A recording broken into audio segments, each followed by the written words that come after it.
Resistance, अगर हम लोग चेंज इन टेम्परेचर कर रहे हैं तो रेसिस्टेंस में भी थोड़ा चेंज, तो change in resistance is proportional to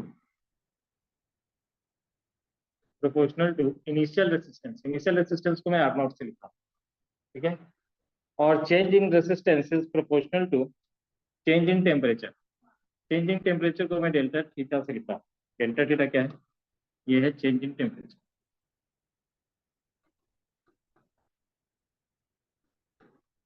change in temperature. अच्छा, उसके बाद इन दोनों को, ये प्रोपोर्शनलिटी कांस्टेंट, ठीक है, ये प्रोपोर्शनलिटी साइन है प्रोपोर्शनलिटी का। अब डेल्टा आर, प्रोपोर्शनलिटी जब हटाऊंगा तो एक कांस्टेंट हमें देना है, तो इक्वल टू, ये प्रोपोर्शनलिटी का साइन था, यहाँ पे मैं अल्फा लिख रहा हूँ, इसलिए मैंने इसको ऐसे किया है अल्फा, क्योंकि दोनों में डिफरेंस पता चलना चाहिए। प्रोपोर्शनलिटी है ये alpha, alpha R naught delta theta. Alpha क्या है यहाँ पे?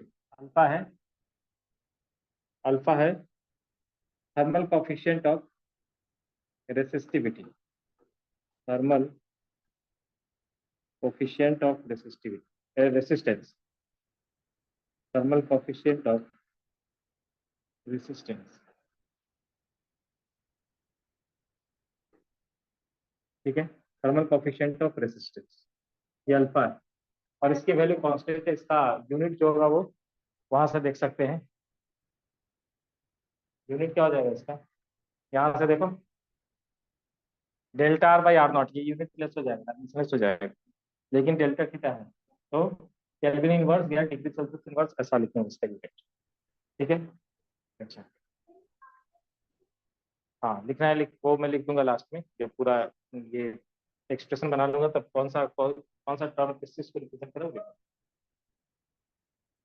तो डेल्टा आर को हमने क्या लिखा?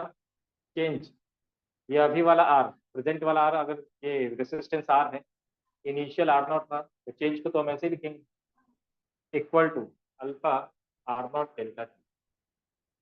अब इसको लेकर के जा रहे हैं दूसरी तरफ, R naught plus alpha R naught delta, लेकिन आर नॉट को कॉमन निकालिए, 1 प्लस अल्फा डेल्टा, ये आर की वैल्यू, ठीक है। तो नया वाला resistance after increasing the temperature, या चेंज इन टेम्परेचर कितने का है? डेल्टा थीटा का है। तो नया जो रेसिस्टेंस होगा वो रेसिस्टेंस ये R equal to R naught into 1 plus alpha delta, ठीक है। अच्छा, उसके बाद अगर ठीक है, पहले इसको नोट कर दो, ये नया वाला रेसिस्टेंस है और ये पहले वाला, यहाँ पे मैं लिख दूंगा सारा टर्म। ये आर क्या है? ये प्रेजेंट रेसिस्टेंस है। आर नॉट क्या है? Initial resistance, initial resistance. Alpha पता है, अल्फा है thermal coefficient of resistance.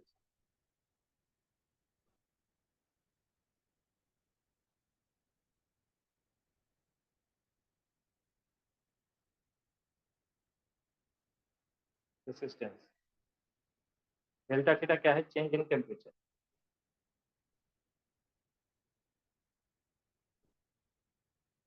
Change in temperature, ठीक है। और तो कोई टर्म बचा नहीं। आर क्या है? तो फाइनल रेसिस्टेंस, टेम्परेचर इंक्रीज करने के बाद, ठीक है। तो R equal to R naught into 1 plus alpha delta, ठीक है, ऐसा लिखेंगे,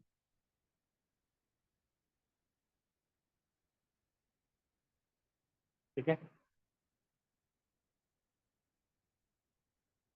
रेसिस्टिविटी का भी इसी तरह से वेरिएशन होता है, delta rho proportional to rho naught, delta rho proportional to delta theta, सब कुछ ऐसा ही होगा।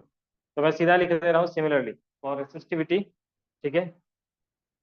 सिमिलरली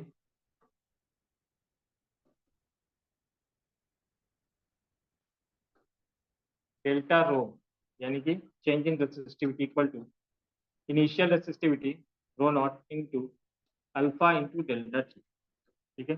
और नया वाला जो इसको अगर रो माइनस रो नॉट लिखा हमने, तो रो नॉट अल्फा डेल्टा थीटा ऐसा होगा, इसको उधर ले जाकर के ऐड कर देंगे। तो resistivity equal to rho naught into 1 plus alpha delta, rho क्या है? फाइनल रेसिस्टिविटी, दोनों ही टेम्परेचर के ऊपर डिपेंड करता है। रो नॉट क्या है? Initial resistivity. अल्फा क्या है?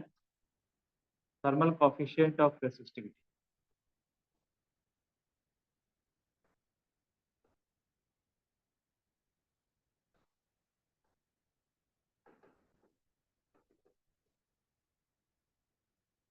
ठीक है, और डेल्टा थीटा क्या है?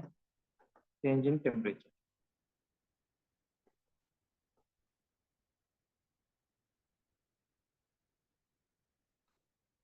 Change in temperature. ठीक है यहाँ तक? यानी कि दोनों का वेरिएशन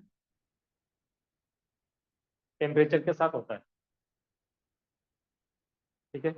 रेसिस्टेंस अगर पूछा जाए कि क्या होगा, बढ़ेगा यार, तो दिख रहा है, अगर प्लस का टर्म कहीं पे आ रहा है, रेसिस्टेंस वाले में भी ऐसा है, R equal to R naught one plus alpha delta theta, तो आर नॉट में कुछ ऐड हो रहा है समथिंग, तो इंक्रीज हो रहा है रेसिस्टेंस। ठीक है। तो अगर पूछा जाए कि किसी कंडक्टर का रेसिस्टेंस क्या होता है टेम्परेचर इंक्रीज करने पर, तो क्या कहेंगे? रेसिस्टेंस इंक्रीज होता है, रेसिस्टिविटी इंक्रीज होता है। ठीक है। लेकिन अगर पूछा जाए कि सेमीकंडक्टर का क्या होता है, रेसिस्टेंस बढ़ता है या घटता है? हाँ, रेसिस्टेंस घटता है, कंडक्टिविटी बढ़ जाता है। इन case of semiconductor note point में डालना है, सेमीकंडक्टर का जो रेसिस्टिविटी है या रेसिस्टेंस है वो डिक्रीज होता है विद इंक्रीजिंग टेम्परेचर। ठीक है। कंडक्टर के केस में क्या है कि इंक्रीज होगा। ठीक है, और वो लीनियरली इंक्रीज होता है, लीनियर फंक्शन मिल भी रहा है, वो यहाँ पे दिख रहा है। ठीक है। इसके बाद ठीक है,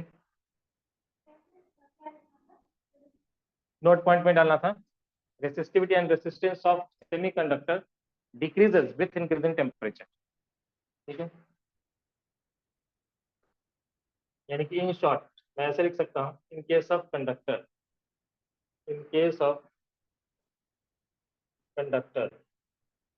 कंडक्टर के केस में as temperature increases resistance increases. ठीक है। टेम्परेचर इंक्रीज होगा, as temperature increases resistivity increases, जो भी साइन है उनका अपना वही मीनिंग है जो हमने पीछे में नोट किया है। उसके बाद as temperature increases, in case of conductor हो गया, इन केस ऑफ सेमीकंडक्टर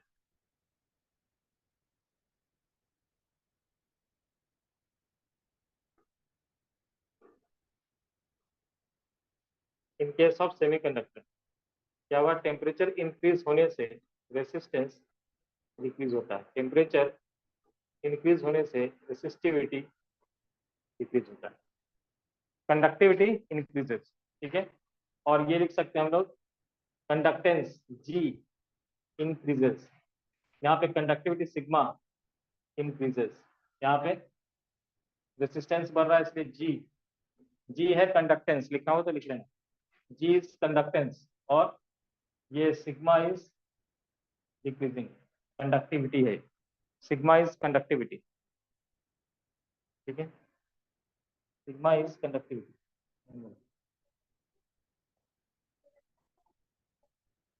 हाँ, सेमीकंडक्टर, चलो इस क्वेश्चन से मैं बचना चाह रहा था लेकिन ये पूछ दिया है तो मुझे बताना पड़ेगा। ठीक है, ये एक्चुअली हम लोग सेमीकंडक्टर वाले चैप्टर में पढ़ते हैं। ठीक है, लेकिन चलो तुमने पूछ दिया तो मैं बता देता हूँ। ठीक है, सेमीकंडक्टर के केस में क्या होता है, या किसी मटेरियल के अंदर, ठीक है, चलो एक क्वेश्चन है थोड़ा सा मैं डिस्कस कर दे रहा हूँ। ठीक है, किसी भी मटेरियल के अंदर ये दो बैंड होते हैं। ठीक है, एक को हम कहते हैं कंडक्शन बैंड,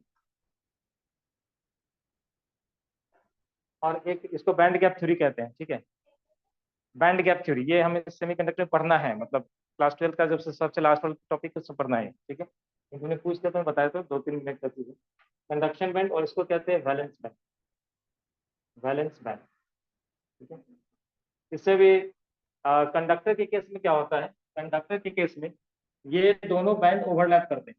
ठीक है, यहाँ पे बहुत सारा लेवल्स होता है इस तरह से। ठीक है, इसमें इलेक्ट्रॉन हो सकता है, बहुत सारे लेवल्स होते हैं इस तरह से, यहाँ पे भी बहुत सारे लेवल्स होते हैं, इसमें इलेक्ट्रॉन होते हैं। ठीक है, अगर ये दोनों कोई भी कंडक्टिविटी दिखाए, उसके लिए कंडीशन क्या है कि कंडक्शन बैंड में इलेक्ट्रॉन होना चाहिए, कंडक्शन बैंड में इलेक्ट्रॉन होना चाहिए। इंसुलेटर के केस में क्या होता है, पहले कंडक्टर का केस देखते हैं। कंडक्टर में दो तरह का केस हो सकता है। एक ऐसा है, कंडक्शन बैंड भी थोड़ा सा भरा हुआ है, पार्टली फिल्ड, ठीक है, और वैलेंस बैंड में भी थोड़ा सा इलेक्ट्रॉन है, इसको कहते हैं पार्शियली फिल्ड।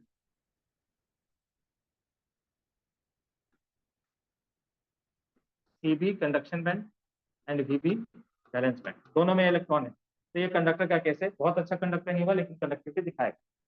और एक ऐसा केस है जिसमें ये जो बैंड है, इसको हमने क्या कहा है, कंडक्शन बैंड। कंडक्शन बैंड का जो सबसे लोअर वाला लेवल है वो वैलेंस बैंड के अपर लेवल से भी नीचे आ गया, यानी कि वैलेंस बैंड का जो अपर लेवल है वो यहाँ पे ऐसे, तो समझ में आ रहा है। ये ऊपर वाला कंडक्शन बैंड था और ये है वैलेंस बैंड, दोनों के बीच में गैप नहीं है, ठीक है। यहाँ फ्रीली इलेक्ट्रॉन वैलेंस बैंड से कंडक्शन बैंड में जा सकता है। तो ये होता है कंडक्टर का केस, इसमें पार्शियली इलेक्ट्रॉन है और इसमें आराम से वैलेंस बैंड से कंडक्शन बैंड में जा रहा है, ठीक है। तो ये दोनों है कंडक्टर के केस, इसमें कंडक्टिविटी दिखाएगा। लेकिन इंसुलेटर के केस में क्या होता है, ये जो कंडक्शन बैंड है और ये जो वैलेंस बैंड है, इन दोनों के बीच का जो गैप होता है इसको हम कहते हैं एनर्जी बैंड गैप, ईजी। और ये ईजी का जो वैल्यू है वो 3 इलेक्ट्रॉन वोल्ट से बड़ा होता है। मतलब यहाँ से अगर हम बाहर बाहर से अगर हमने एनर्जी दिया भी वैलेंस बैंड में, तो यहाँ का इलेक्ट्रॉन जंप करके इधर में जा नहीं सकता, ठीक है। तो कंडक्शन बैंड हमेशा ही खाली रहता है और इस वजह से वो कैसा दिखाता है, इंसुलेटिंग प्रॉपर्टी दिखाता है। लेकिन सेमीकंडक्टर के केस में क्या होता है, सेमीकंडक्टर के केस में कंडक्शन बैंड और वैलेंस बैंड का जो गैप, ये वैलेंस बैंड और ये कंडक्शन बैंड, इन दोनों के बीच का जो एनर्जी गैप है, ईजी एनर्जी बैंड गैप, वो होता है लेस देन 3 इलेक्ट्रॉन। तो ये क्या करता है, रूम टेम्परेचर पे जो एनर्जी अवेलेबल है, थर्मल एनर्जी जो अवेलेबल है, उससे एनर्जी गेन करके कुछ इलेक्ट्रॉन जंप करके चला जाता है कंडक्शन बैंड के अंदर, ठीक है। तो जितना बाहर से हम एनर्जी देंगे, यहाँ से इलेक्ट्रॉन जंप करके इसमें जाता रहेगा, कंडक्शन बैंड में नंबर ऑफ इलेक्ट्रॉन्स बढ़ेगा तो कंडक्टिविटी बढ़ जाता है। टेम्परेचर गेन करके यहाँ का बॉन्ड तोड़ करके वो चला जाता है इसमें, ठीक है, जिसकी वजह से कंडक्शन बैंड में इलेक्ट्रॉन अवेलेबल है और ये कंडक्टिविटी दिखाता है। तो बाहर से जब एनर्जी देते हैं तो उसमें बॉन्ड ब्रेक होता है और फिर वो इलेक्ट्रॉन फ्री इलेक्ट्रॉन की तरह बिहेवियर दिखाता है और गैप जंप करके चला जाता है कंडक्शन बैंड के। इसलिए सेमीकंडक्टर का केस अलग, सेमीकंडक्टर में बैंड गैप कम है, इसलिए बाहर से अगर थोड़ा एनर्जी सप्लाई कर देंगे तो वो वैलेंस बैंड के अंदर वो बॉन्ड करके वो चला जाएगा इलेक्ट्रॉन ऊपर ऊपर।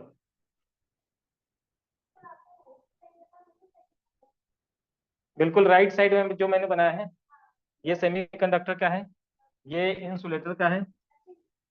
हाँ, इसमें ये कंडक्शन में खाली रहेगा और ये है सेमीकंडक्टर, ठीक है। ये हम लोग उधर में पढ़ेंगे कैसे ये कंडक्टिविटी दिखाता है, कैसे हमने डिवाइसेस बनाए हैं, वो सब अच्छे से पढ़ना है हमें। सबसे लास्ट वाला जो चैप्टर है फिजिक्स का, सेमीकंडक्टर एंड डिवाइसेस, उसमें ये चीज पढ़ना है, ठीक है। तो दो जगह पे आगे हम लोग देखेंगे कि ओम्स लॉ में भी दो जगह पे ओम्स लॉ वैलिड, ये मतलब वैलिड नहीं है, और वो सेमीकंडक्टर वाले केस में भी ओम्स लॉ वैलिड नहीं है। मतलब ऐसे हम लोग क्या दिखाते हैं कि जो आईवी कैरेक्टरिस्टिक है, आईवी कैरेक्टरिस्टिक का मतलब है करंट वर्सेस वोल्टेज, वोल्टेज बढ़ाने पर करंट बढ़ता है, ये Ohm's law, V proportional to I, ठीक है। लेकिन यहाँ पे ये कर्व जो है वो सेमीकंडक्टर के केस में ऐसा दिखता है, ऐसा लीनियर नहीं, ठीक है, अचानक से ग्रोथ लेता है करंट। तो ये सब एक्सेप्शंस के अंदर आते हैं, ठीक है। चलो ये सब कुछ ग्राफ है एनसीईआरटी के अंदर, ग्राफ पे जरूर कमांड होना चाहिए, ठीक है। और जितना सारे ग्राफ है वो एक बार को दिखा दे रहा हूँ, इस चैप्टर के अंदर कौन कौन सा ग्राफ, ठीक है।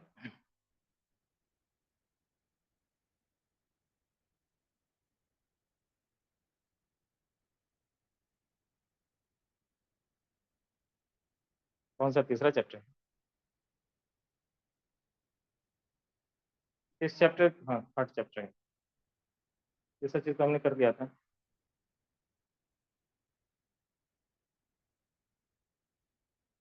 मोबिलिटी, रेसिस्टिविटी का मोबिलिटी भी एक टर्म है, ये भी डिफाइन करना बाकी है। लिमिटेशन ऑफ ओम्स लॉ, ठीक है। रेसिस्टिविटी, ओम्स लॉ में आएंगे, ओम्स लॉ हम लोग डिफरेंट सेक्शन में करेंगे, अभी किया नहीं है हमने, ठीक है। रेसिस्टिविटी ऑफ वेरियस मटेरियल्स, ठीक है, और इसका टेम्परेचर डिपेंडेंस यहाँ पे दिया गया है। सबसे अच्छा अगर पूछा है कि कंडक्टर कौन सा है तो क्या होता है, सिल्वर। सिल्वर सबसे अच्छा कंडक्टर, लेकिन उतना महंगा तार बनाएंगे नहीं, ठीक है, इसलिए जो हम यूज करते हैं कॉपर वायर, ठीक है। तो सिल्वर के बाद अच्छा कंडक्टर है कॉपर, उसके बाद एल्यूमिनियम, ठीक है। तो ये कंडक्टर है। सेमी कंडक्टर हो गया ये जर्मेनियम और सिलिकॉन, ठीक है, और इंसुलेटर हो गए, ठीक है। टेम्परेचर डिपेंडेंस, ये वाला चीज हमने किया है, कलर कोडिंग अभी हमारा बाकी, ठीक है। टेम्परेचर डिपेंडेंस ऑफ रेसिस्टिविटी, ये भी हम लोगों ने किया, rho T equal to rho naught into 1 + alpha T minus T naught, ये डेल्टा टी है, चेंज इन टेम्परेचर, ठीक है। और इसमें ही कुछ ग्राफ है कि टेम्परेचर के साथ रेसिस्टिविटी का ग्राफ है, रेसिस्ट ये जनरली बढ़ता है, इंक्रीज होता है। ये किसके, ये ड्रॉ किया उन्होंने कॉपर के लिए, बहुत पूछा जाने वाला है, क्योंकि जनरली हम लोग लीनियर फंक्शन दिखाते हैं। ये जो फंक्शन है तुम्हें कैसा दिख रहा है, R equal to rho naught into one plus alpha T minus या डेल्टा थीटा, तो ये लीनियर फंक्शन, ठीक है। लेकिन यहाँ पे ग्राफ जो होता है वो लीनियर नहीं होता है कॉपर, ठीक है। तो एक कॉपर वाला पूछा जाता है, टेम्परेचर के साथ रेसिस्टिविटी का ग्राफ ये ड्रॉ कर देना है। उसके बाद रेसिस्टिविटी किसके लिए, नाइक्रोम, नाइक्रोम का लीनियर ग्राफ होता है बिल्कुल, ठीक है। और रियोस्टेट में नाइक्रोम वायर ही यूज किया जाता है। उसके बाद सेमीकंडक्टर के केस में टेम्परेचर बढ़ाने से रेसिस्टिविटी घटता है, इनवर्सली प्रोपोर्शनल, ठीक है। तो उसका ग्राफ ऐसा होना चाहिए। ये तीनों ग्राफ जल्दी फटाफट नोट करो और ये लिख लेना है, resistivity of copper as a function of temperature, resistivity of nichrome wire and resistivity of semiconductor, तीनों को फटाफट ड्रॉ कर दो, ठीक है।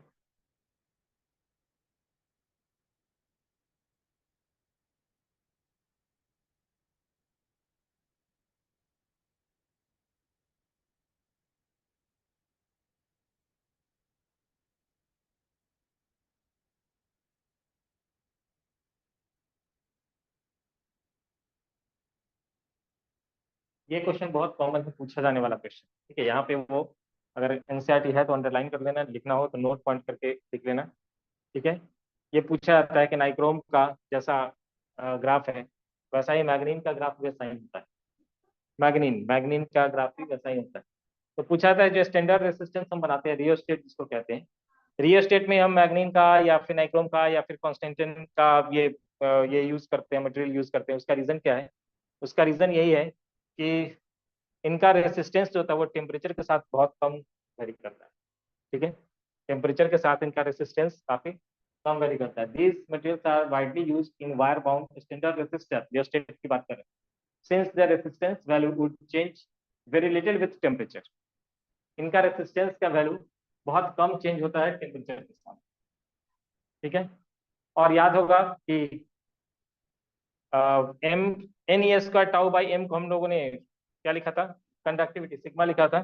तो 1/सिग्मा ये है, रेसिस्टिविटी को हम m by N e s कर बाई टाउ लिखते हैं, ठीक है। रेसिस्टिविटी अगर पूछा जाएगा तो ये है रेसिस्टिविटी। और जहाँ पे टाउ क्या है, टाउ है दो सक्सेसिव कोलिजन के बीच का टाइम, जिसको रिलैक्सेशन टाइम के नाम से जानते हैं, ठीक है। एन था number of electron per unit volume, लिखना हुआ तो लिख लेना एन। एम, एम तो मास है इलेक्ट्रॉन का, हाँ।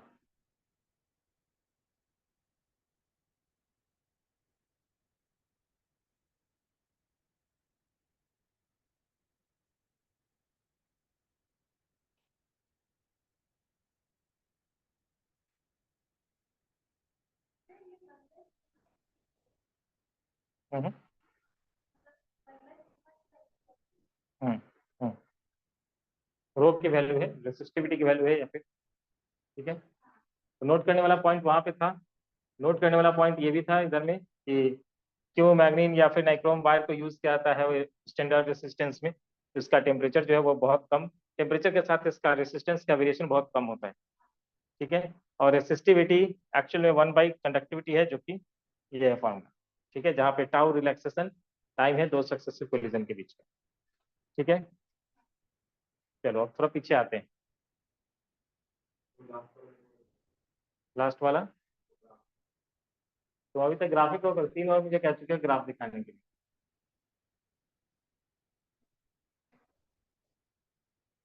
ठीक है, हो गया आगे बढ़ते हैं। ठीक है, सबसे अच्छा कंडक्टर कौन सा होगा? कॉपर। सिल्वर। सिल्वर सबसे अच्छा कंडक्टर है सिल्वर। ठीक है, लेकिन यूज हम लोग करते हैं रेसिस्टेंस, नहीं रेसिस्टेंस में यूज किया जाता है वो नाइक्रोम वायर, जो तुम बार बार बोली। नाइक्रोम, मैं अगर पूछूं कंडक्टर के लिए कि सबसे अच्छा कंडक्टर कौन सा है, तो सिल्वर। यूज जो कॉमनली करते हैं दैट इज कॉपर, वो सेकंड बेस्ट। ठीक है। हाँ, नाइक्रोम यूज करते हैं रियोस्टेट में, स्टैंडर्ड रेसिस्टेंस में। रियोस्टेट का हाँ पढ़ेंगे।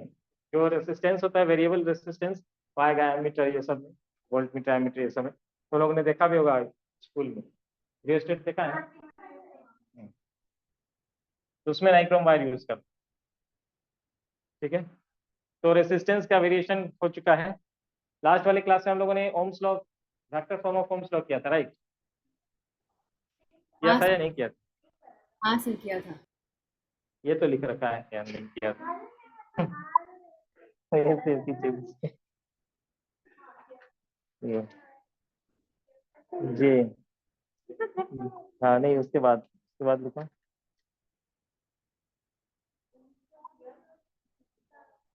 हम्म, vector form of Ohm's law किया था ना तब, इसमें लिखा भी था। कहाँ है? लिखाओ। इसमें लिखा ही नहीं है। ये कैसे हो सकता है, ये तो प्रेजेंट थी क्लास में।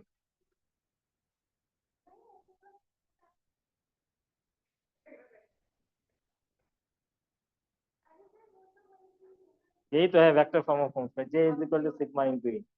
ये लोग लिखते नहीं है, और वो आ जाएगा तो लिखेगी नहीं वहां पे। लिखाया था ना vector form of Ohm's law. Copy भी चेक करना पड़ेगा इन लोगों को, बच्चों की तरफ से, और क्या लिखते हैं क्या नहीं लिखते। हाँ? इतना बड़ा तो लिखा वेक्टर फॉर्म। चलो, ठीक है, तो ओम्स लॉ हो गया था। ठीक है, इसमें दो और टॉपिक है, जो कि एक तो है ग्राफ वाला सेक्शन, ठीक है, कि ग्राफ लिमिटेशन और मोबिलिटी, ये दो चीज। ठीक है, मोबिलिटी। ठीक है, तो एक टर्म पहले लिखो, पहले मोबिलिटी। मोबिलिटी किसको कहते हैं? ये रेशियो है किसका? ड्रिफ्ट वेलोसिटी और इलेक्ट्रिक फील्ड का। ड्रिफ्ट वेलोसिटी और इलेक्ट्रिक फील्ड के रेशियो को हम लोग कहते हैं मोबिलिटी। ठीक है, देखो, it is the ratio of it is the ratio of drift velocity and electric field, या फिर ऐसे डिफाइन जैसे इन्होंने किया है, magnitude of drift velocity per unit electric field. जैसे लिखना है लिख लो। ठीक है, it is the ratio of drift velocity and electric field, ऐसा भी लिख सकते हैं। या फिर क्या कहेंगे कि mobility is defined as magnitude of drift velocity per unit electric field. Magnitude of drift velocity per unit electric field.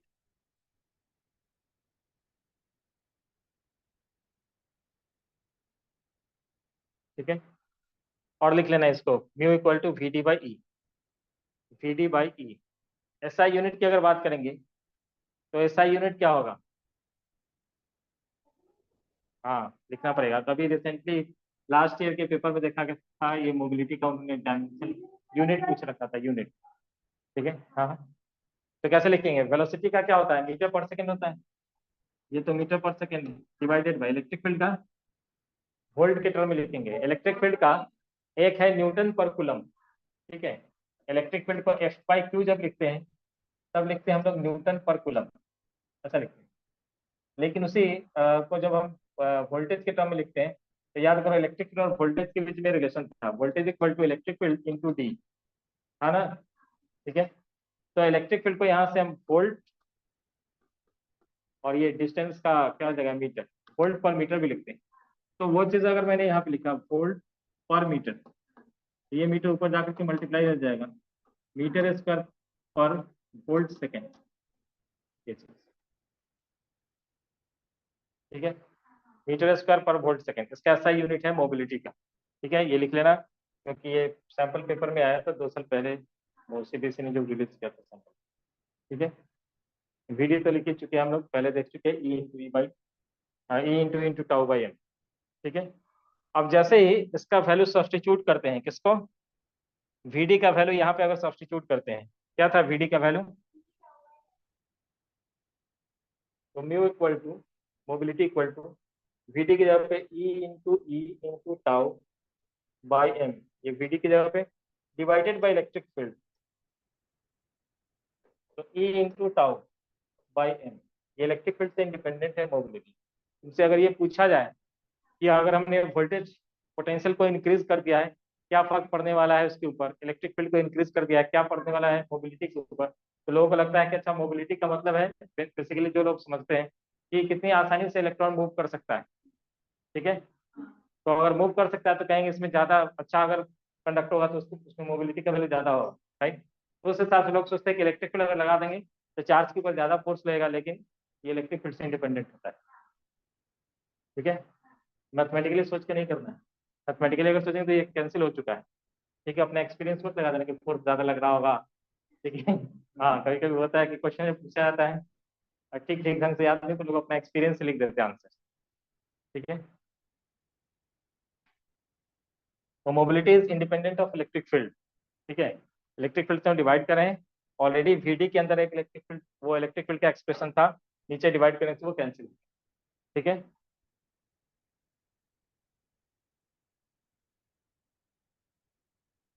अच्छा, तो मोबिलिटी का जो वैल्यू है E into tau by M, tau is average collision जिसको relaxation time कहते हैं।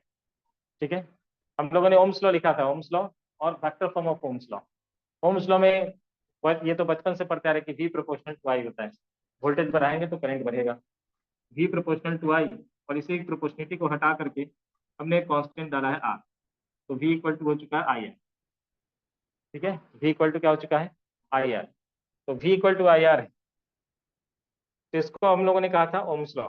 ठीक है, और जब factor form of Ohm's law कहते हैं तो J equal to sigma into ई लिखते हैं, क्या लिखते हैं, जे इक्वल टू, जे क्या है करंट डेंसिटी, ई क्या है इलेक्ट्रिक फील्ड, और सिग्मा क्या है कंडक्टिविटी, हाँ कंडक्टिविटी। ठीक है, तो वी प्रोपोर्शनल टू आई है। ठीक है, लेकिन कुछ कुछ जगहों पे ये वी प्रोपोर्शनल टू आई नहीं होता, जैसे मैंने कहा कि डायोड के केस में करंट सडनली इंक्रीज हो जाता है, तो यहाँ पे है डायोड वाले केस, डायोड सेमीकंडक्टर, सेमीकंडक्टर के केस में ये ऐसे इंक्रीज होता है। ठीक है, उसके बाद गैलियम आर्सेनाइड, ये भी ये है इनऑर्गेनिक सेमीकंडक्टर है। ठीक है, गैलियम आर्सेनाइड, तो उसमें वेरिएशन ऐसा होता है। ठीक है, तो कुछ का जहाँ पूछा जाएगा कि ओम्स लॉ वैलिड नहीं है या Ohm's law valid, Ohm's law जो है वो V proportional to I valid नहीं है, वो रीजन बताने को कि कहाँ कहाँ पे ऐसा हो सकता है, तो हम डायोड कहेंगे, ये वाला ग्राफ, ये वाला ग्राफ ड्रॉ कर सकते हैं। ठीक है, सेमीकंडक्टर के अंदर ये लिख लो यहाँ पे, तो लिमिटेशन कहाँ पे है, जहाँ पे वी प्रोपोर्शनल आई के नहीं रहेगा, वी सीजर्स टू प्रोपोर्शनल टू आई, वहाँ पे लिमिटेशन, प्रोपोर्शनल नहीं रहा यहाँ पे प्रोपोर्शनल है क्या, यहाँ तक तो थोड़ा बहुत चलो प्रोपोर्शनल दिख रहा है, लेकिन उसका सडनली सडन ग्रोथ लिया है। ठीक है, उसके बाद relation between V I depends on the sign of V, in other words if I is the current for a certain v, then reversing the direction of v keeping its magnitude fixed does not produce a current of the same magnitude।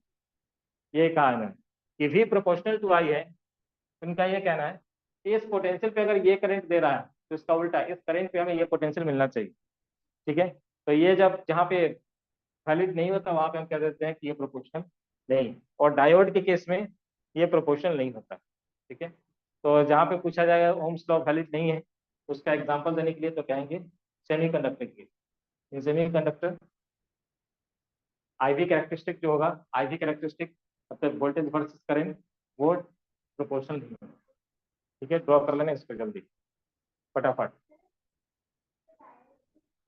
हाँ, diode किसे कहते हैं, semiconductor ही होता है, लेकिन उसके दोनों and के ऊपर कंडक्टिंग मटेरियल डाल देते हैं ताकि उसको हम सर्किट में यूज कर सकें, तो सेमीकंडक्टर ही है। ठीक है, उसको डायोड कहते हैं, ये भी पढ़ना है। ठीक है, ये भी हमें पढ़ना है, वही सेमीकंडक्टर वाले चैप्टर में ही पढ़ना है डायोड, पढ़ा था।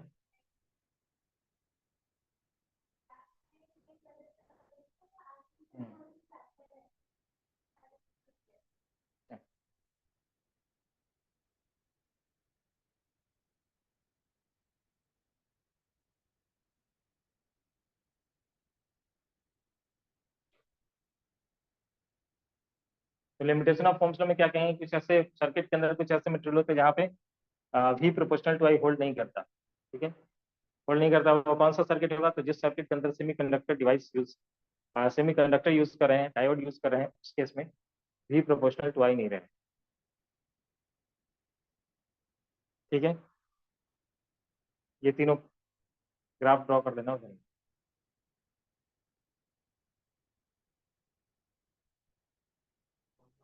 पहला वाला ये, ठीक है, यहाँ पे प्रोपोर्शनल उसका ब्लेंड कर गया है, प्रोपोर्शनल नहीं था।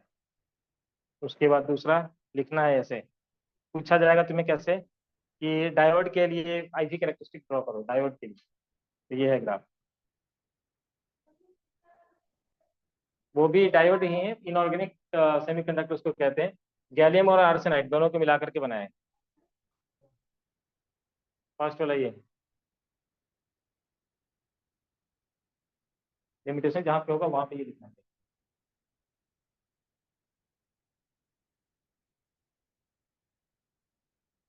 ठीक है, पहले बार में पहले वाले ग्राफ में क्या दिखाया गया कि V प्रोपोर्शनल, V सीजर्स टू प्रोपोर्शनल टू I। ठीक है, और ये कहाँ पे होगा? कुछ ऐसे इलेक्ट्रिकल सर्किट है जहाँ पे डायोड यूज किए जाते हैं, वहाँ पे V proportional to I hold नहीं करेगा, डज नॉट होल्ड। ठीक है, और दूसरा हो गया ये ग्राफ कैसा होगा वो दिखा देना है। ठीक है, और ये गैलियम आर्सेनाइड वाला ग्राफ। ठीक है, तुम लेकर के आया करो फिजिकल बुक जो होता है सॉलिड वाला, ठीक है, वो लेकर के आया करो।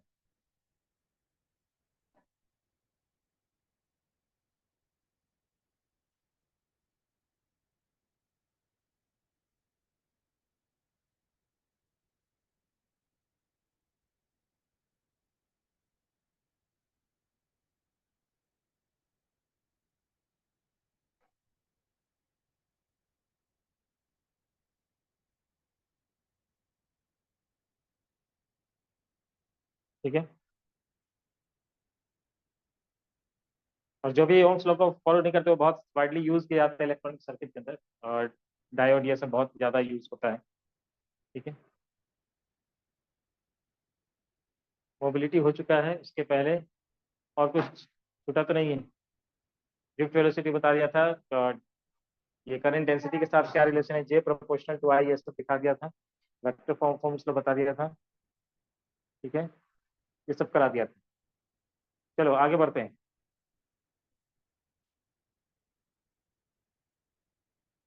रेसिस्टिविटी हो गया था,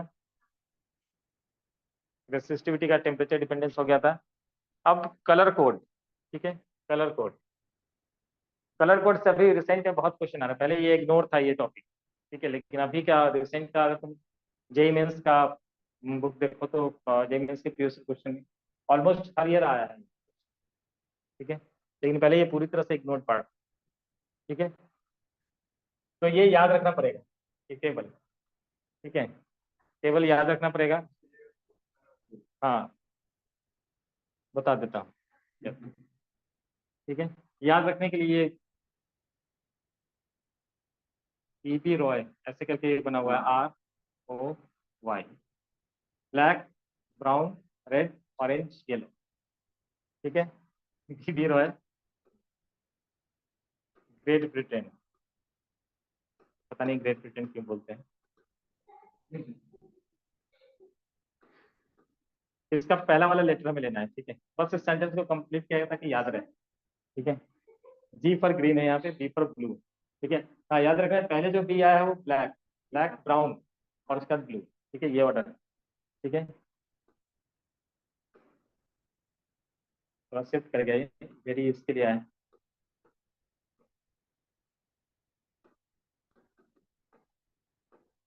यहाँ पे आएगा वियरिंग, ये ऐसे सेंटेंस को कंप्लीट करने के लिए वियरिंग का कोई सेंस नहीं यहाँ पे। Gold silver necklace.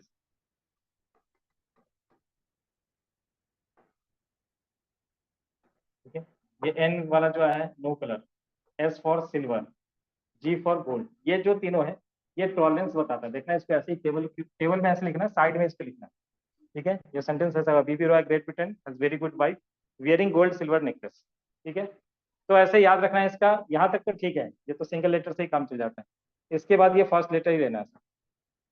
ठीक है, ये जी फॉर ग्रीन है, जी दोबारा है तो दोबारा जो जी आया दैट इज फॉर ग्रे। ठीक है, बी जो पहले वाला बी ब्लैक के लिए, दूसरा वाला बी ब्राउन के लिए, R for red, O for orange, Y है येलो के लिए, और जी यहाँ पे आया है ग्रीन के लिए, ये ब्लू के लिए बी आया है, वी फॉर वायलेट कलर, और उसके बाद G for grey colour, W for white colour. ठीक है। और उसके बाद जो तीनों ये है गोल्ड सिल्वर नेकलेस, ये तीनों का बस कंप्लीट करने के लिए आया है। ठीक है। उसके बाद का गोल्ड सिल्वर नेकलेस, तो नेकलेस से हमें नो कलर बनाना है ये। ठीक है। गोल्ड तो गोल्ड पूरा ही यूज हो रहा है गोल्ड, ये सिल्वर भी पूरा है।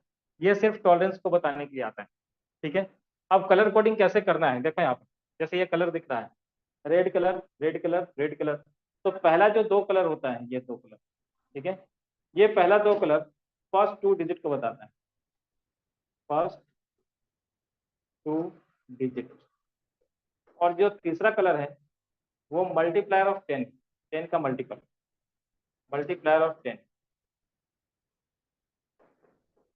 और जो चौथा कलर होता है ये है टॉलरेंस, ये हो भी सकता है नहीं भी हो सकता, चौथा ये होगा गोल्ड सिल्वर या नो कलर। ठीक है। फोर्थ वाला क्या बताता है, टॉलरेंस को बताता है ये, टॉलरेंस परसेंटेज बताएगा इसमें कि ये कितने का हो आ सकता है। ठीक है। तो पहले तो ये फिलअप कर देना है, उसके बाद स्टार्ट करना है जीरो से, ब्लैक ब्राउन रेड। तो नंबर स्टार्ट करेंगे जीरो से, 0 1 2 3 4 से लेकर के कहाँ तक, 9 तक। ये कहाँ तक जाएगा, ये व्हाइट कलर तक जाएगा। ठीक है। उसके बाद गोल्ड सिल्वर जो है उसको हम टॉलरेंस में लिखेंगे यहाँ पे 5%, गोल्ड कलर अगर है तो 5% का, और सिल्वर अगर है तो 10% का, कोई कलर अगर नहीं है तो 20% का रेसिस्टेंस के रीडिंग में एरर आ सकता है, चेंज हो सकता है। ठीक है। तो नो कलर के लिए। उसके बाद जैसे यहाँ पे ये रेड कलर, तो रेड को खोजना है, ऐसे ढूंढना है, ये रेड का नंबर क्या है, 2, तो 2। फिर दूसरा वाला भी कौन सा है, रेड कलर, तो अगेन 2, फर्स्ट टू डिजिट। ठीक है। इनटू 10 का मल्टीपल लिखना है, थर्ड कलर, थर्ड वाला क्या है, मल्टीप्लायर ऑफ 10। तो थर्ड वाला कौन सा है, ये भी रेडी है, पता नहीं इसको सबको रेड क्यों दे रखा है। ठीक है। तो 10 बार 2 हो गया। ठीक है। उसके बाद प्लस माइनस, प्लस माइनस, और उसके बाद क्या है ये, हाँ सिल्वर है, सिल्वर, हाँ सिल्वर, हाँ अरे यहाँ पे तो वो सिल्वर, इसमें तो है ही नहीं टॉलरेंस के लिए, तो व्हाइट कलर है ही नहीं। ठीक है। तो क्या लिखेंगे यहाँ पे, प्लस माइनस 10, प्लस माइनस 10, तो प्लस माइनस 10% इसका, इस पूरे का 10% है। ठीक है। ये चीज, तो इस रेसिस्टेंस को हम ऐसे रिप्रेजेंट करेंगे। ठीक है।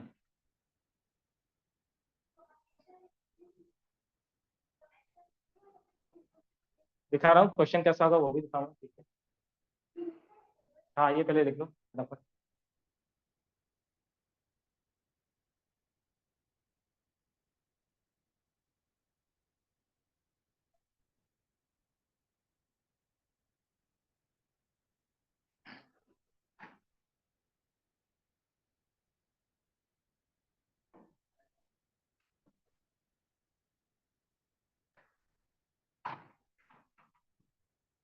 ऊपर ले सकते हैं क्लास, ऊपर ले सकते हैं, हाँ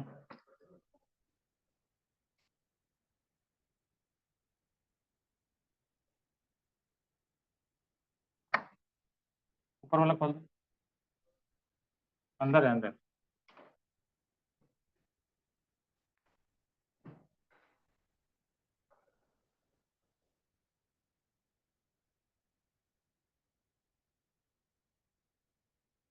हो गया।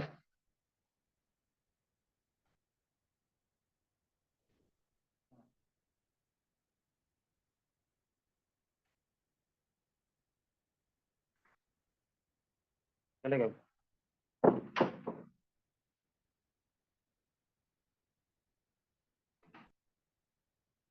हो गया। एक और क्वेश्चन देखते हैं हम लोग। ठीक है। फिर एक ग्रुप में शेयर करूंगा अभी, जो रिसेंटली जो पूछा जा रहा है इसके घर में, जेई मेंस में कैसा क्वेश्चन आया है।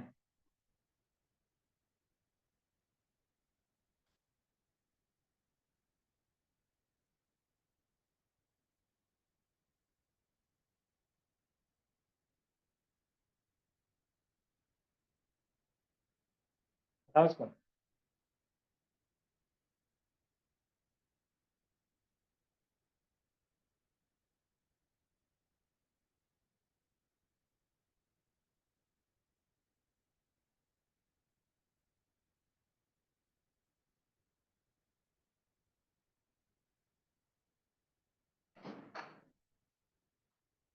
समझ में?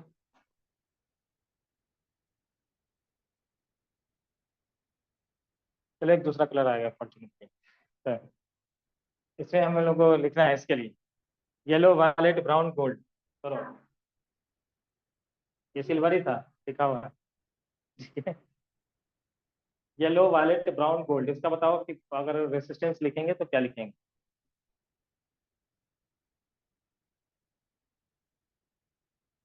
येलो, येलो कौन सा कलर, कौन सा है नंबर? 4। 4। उसके बाद वायलेट, वायलेट का 7, तो 47। पहला वाला तो दो कलर हमें मिल गया 47 into multiplier of 10 brown, brown black brown 10 power 2, नहीं 10 to the 1, जीरो से स्टार्ट किया था ना, 10 to the 1 और उसके बाद प्लस माइनस कितना? 5%। ठीक है, 5% मतलब इसका 5%। अगर तुम्हें रेसिस्टेंस निकालना पड़े कि एक्चुअली में बताओ इसका रेसिस्टेंस कितना, तो सॉल्व कैसे होगा देखना इधर। इसका 5% तो 47 into 10 into 5, 500। ये गया, ये गया, ये गया। 2 से अप्रोक्सीमेटली कितना हो जाएगा ये? 24। हाँ 23.5, 23.5 यानी कि 470 प्लस माइनस 23.5, ये इसका वैल्यू होगा। मतलब इस रेसिस्टेंस का वैल्यू इसके बीच में ही होगा, प्लस है माइनस। ठीक है, इसका 5% निकाला जाता है। ठीक है,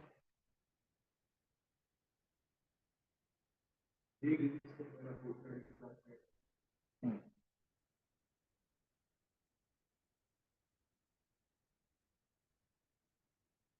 लिखने को आएगा तो ऐसे लिख।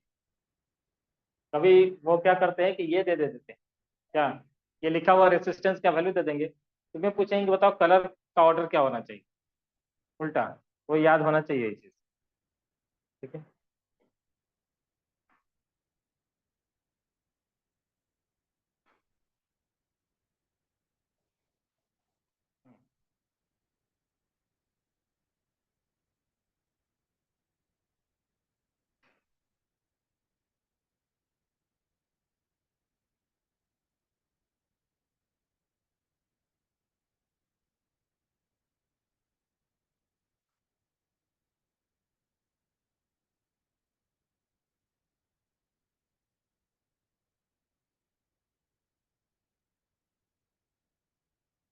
ठीक है, यहाँ तक आगे बढ़ जाओ। चलो एक क्वेश्चन शेयर कर रहा हूँ मैं जो अभी पूछा गया है। ठीक है, जे पेंस में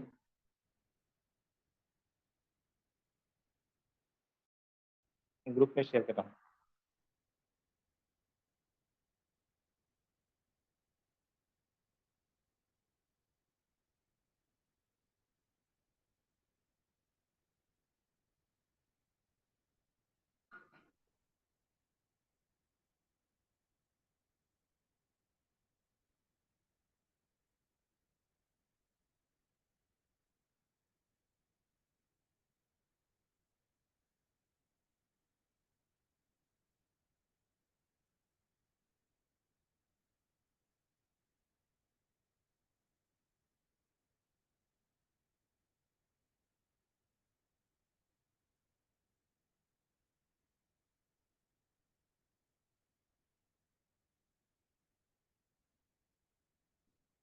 हम्म,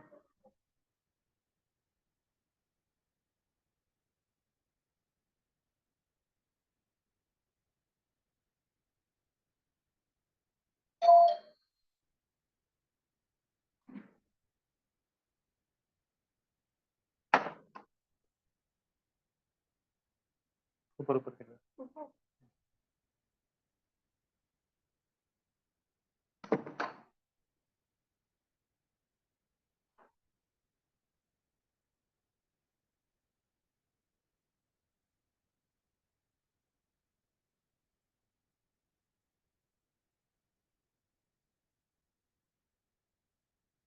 देखो चला गया ग्रुप में। एक और भेज रहा हूँ। ठीक है, ये क्वेश्चन है question number 3। Question number 3, 200 ohm has a certain color code. If one replace the red color by green in the code, the new resistance will be. एक ये क्वेश्चन है और भेज रहा हूँ.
क्वेश्चन चला गया दोनों. क्वेश्चन नंबर कौन सा? एक तो 3 और इधर में गया होगा उसमें देखो पूरा ही दिख रहा है 11 12 13 ऐसे. दूसरा एक और पेज गया होगा.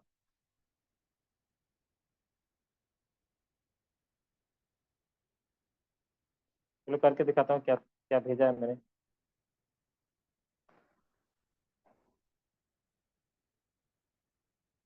क्या कहा इधर में? 200 ओम का रेसिस्टर है, ठीक है, has a certain colour code. उसका कुछ कलर कोड है. If one replaces the red colour by green in the code, तब पूछा है नया रेसिस्टेंस कितना होगा. 200 ओम का अगर है रेसिस्टर तो बता सकते हो कि इसका कैसा अरेंजमेंट रहा होगा. 200 को कैसे लिखेंगे? ऐसे लिख सकते हैं, देखो 200 को फर्स्ट टू कलर, ठीक है, first two digit first two colour into 10⁻1 multiplier of 10. ऐसा ही हो मिला होगा 200. और परसेंटेज चलो नहीं है कुछ, ठीक है, होगा भी तो सिल्वर कलर होगा. किस दिन का ऑर्डर डिटरमाइन करो. क्या है दिन का?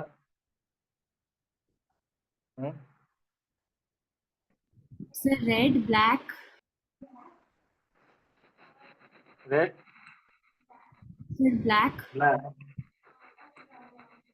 और ब्राउन. अब कहा कि इसको ग्रीन कलर से रिप्लेस करके. हाँ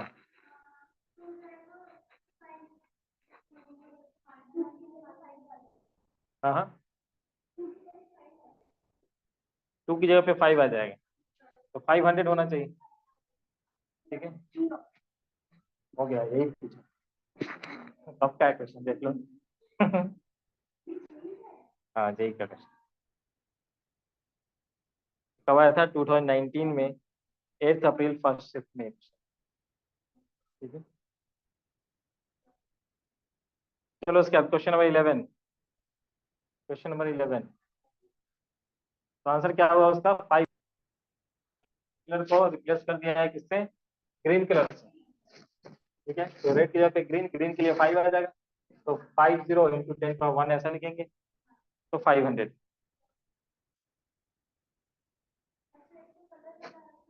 नंबर 11 क्या कहा है? Resistance is shown in the figure, its value and tolerance are given respectively. क्या है? रेड कलर है, उसके बाद वायलेट कलर है, फिर ऑरेंज है, फिर उसके बाद सिल्वर है. हाँ, रेड कलर के लिए, रेड कलर के लिए क्या हो जाएगा? 2. वायलेट कलर के लिए 7, ठीक है. और उसके बाद फिर ऑरेंज कलर, ऑरेंज कलर के लिए 10⁻3. तो किलो आ गया ना, 27 इंटू 10⁻3 तो किलो आ गया ये, ठीक है. और उसके बाद टॉलरेंस कितना है? 20% का टॉलरेंस. ओ सिल्वर 5%, 10%, 10% का. सिल्वर का 10%. तो कौन सा होना चाहिए? हाँ, डी ऑप्शन होना चाहिए. डी डी, हाँ डी, 20 किलो ओम और 10%, ठीक है। 2 आया, 7 आया वॉलेट के लिए, उसके बाद 10 टू द पावर कितना आया ये, क्या था, ऑरेंज, 10 पावर 3, और उसके बाद टॉलरेंस लिखना है, तो टॉलरेंस एंड क्या है, सिल्वर है, तो 10%, ठीक है। तो क्या लिखेंगे, 27 किलो ओम और टॉलरेंस हो जाएगा 10%, ठीक है, अलग से दिया 10%। ऑप्शंस देखो, ऑप्शन के हिसाब से क्वेश्चन देख रही है कि नहीं देख रही है, हाँ, क्वेश्चन के नीचे ऑप्शंस भी होता है। ठीक है, चलो number 12, question number 12। The copper wire is stretched to make it 0.5% longer. The percentage change in electrical resistance, नहीं ये नहीं, 12 नहीं, कलर कोड वाला नहीं है, ये परसेंटेज चेंज वाला है, ये भी हम लोग कर चुके हैं, ठीक है। क्वेश्चन नंबर 13, 13 करो पे, 13।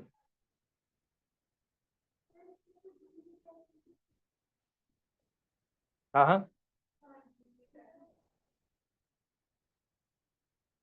ऑप्शन देख करके बताओ कि ग्रे वाला ऑप्शन है कि ग्रीन वाला ऑप्शन नहीं है। हाँ, सारे सॉल्व करने पड़ेंगे।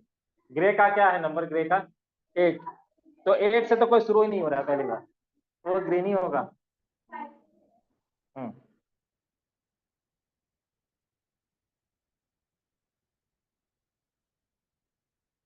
सर ऑप्शन बी होना चाहिए। कौन सा होना चाहिए, option B. B for Bombay. हाँ सर। क्या रहा है आंसर, क्या रहा है,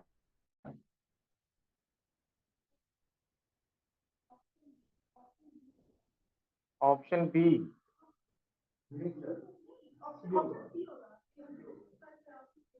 चलो देखते हैं, पहले कहा उन्होंने ग्रीन कलर, तो जी, उसके बाद फिर कहा ओ फॉर ऑरेंज, तो ग्रीन के लिए क्या लिखूं, 5, ग्रीन के लिए क्या लिखूं, 5 इंटू 5, उसके बाद ओ, ओ के लिए 3 लिखूं, 5 और 3, 5 और 3 क्या हो गया, 53, और उसके बाद कौन सा कलर है, येलो, तो 10 टू पावर 4, तो 53 इंटू 10 टू पावर 4, तो एक जीरो दे दिया, तो 530 हुआ और किलो बना, तो बी ऑप्शन ही होना चाहिए। हाँ, अरे ऐसा हुआ ना, 53 इंटू 10 टू द पावर 4 ऐसा हुआ, और प्लस माइनस क्या लिखना है, कोल्ड है, कोल्ड 5%, ठीक है। तो इसको ऐसे लिख रहे हैं, 5 3 और एक जीरो दे दो इसको, तो 10 पर 3 हो गया, इसको लिख दिया किलो ओम, 530 किलो, ठीक है, तो बी ऑप्शन सही। नहीं, यहाँ पे वो अलग दे रहे हैं, साफ साफ लिख रहे हैं परसेंटेज, +-5 के फॉर्म में लिख रखा है, तो +-5 के फॉर्म में छोड़ेंगे, जहाँ पे नहीं होगा वहां पे हमें कैलकुलेट करना पड़ेगा, ठीक है।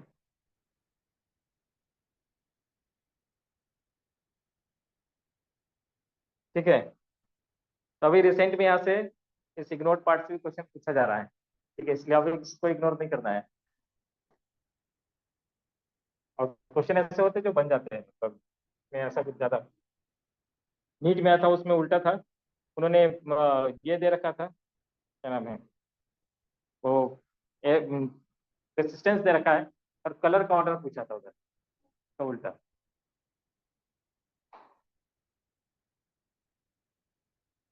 ठीक है, चलो आगे बढ़ते हैं।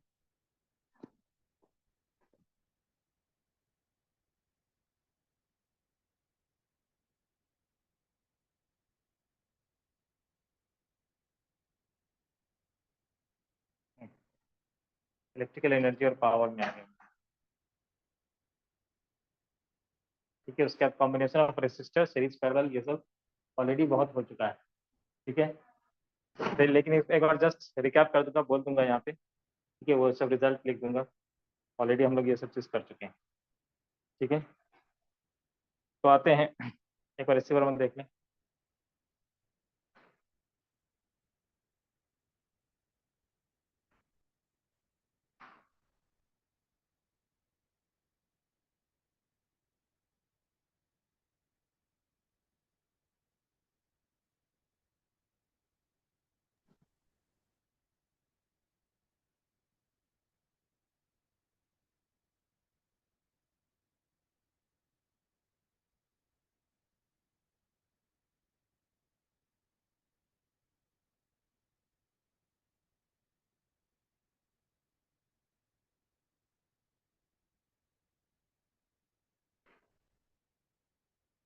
यहाँ से होता है।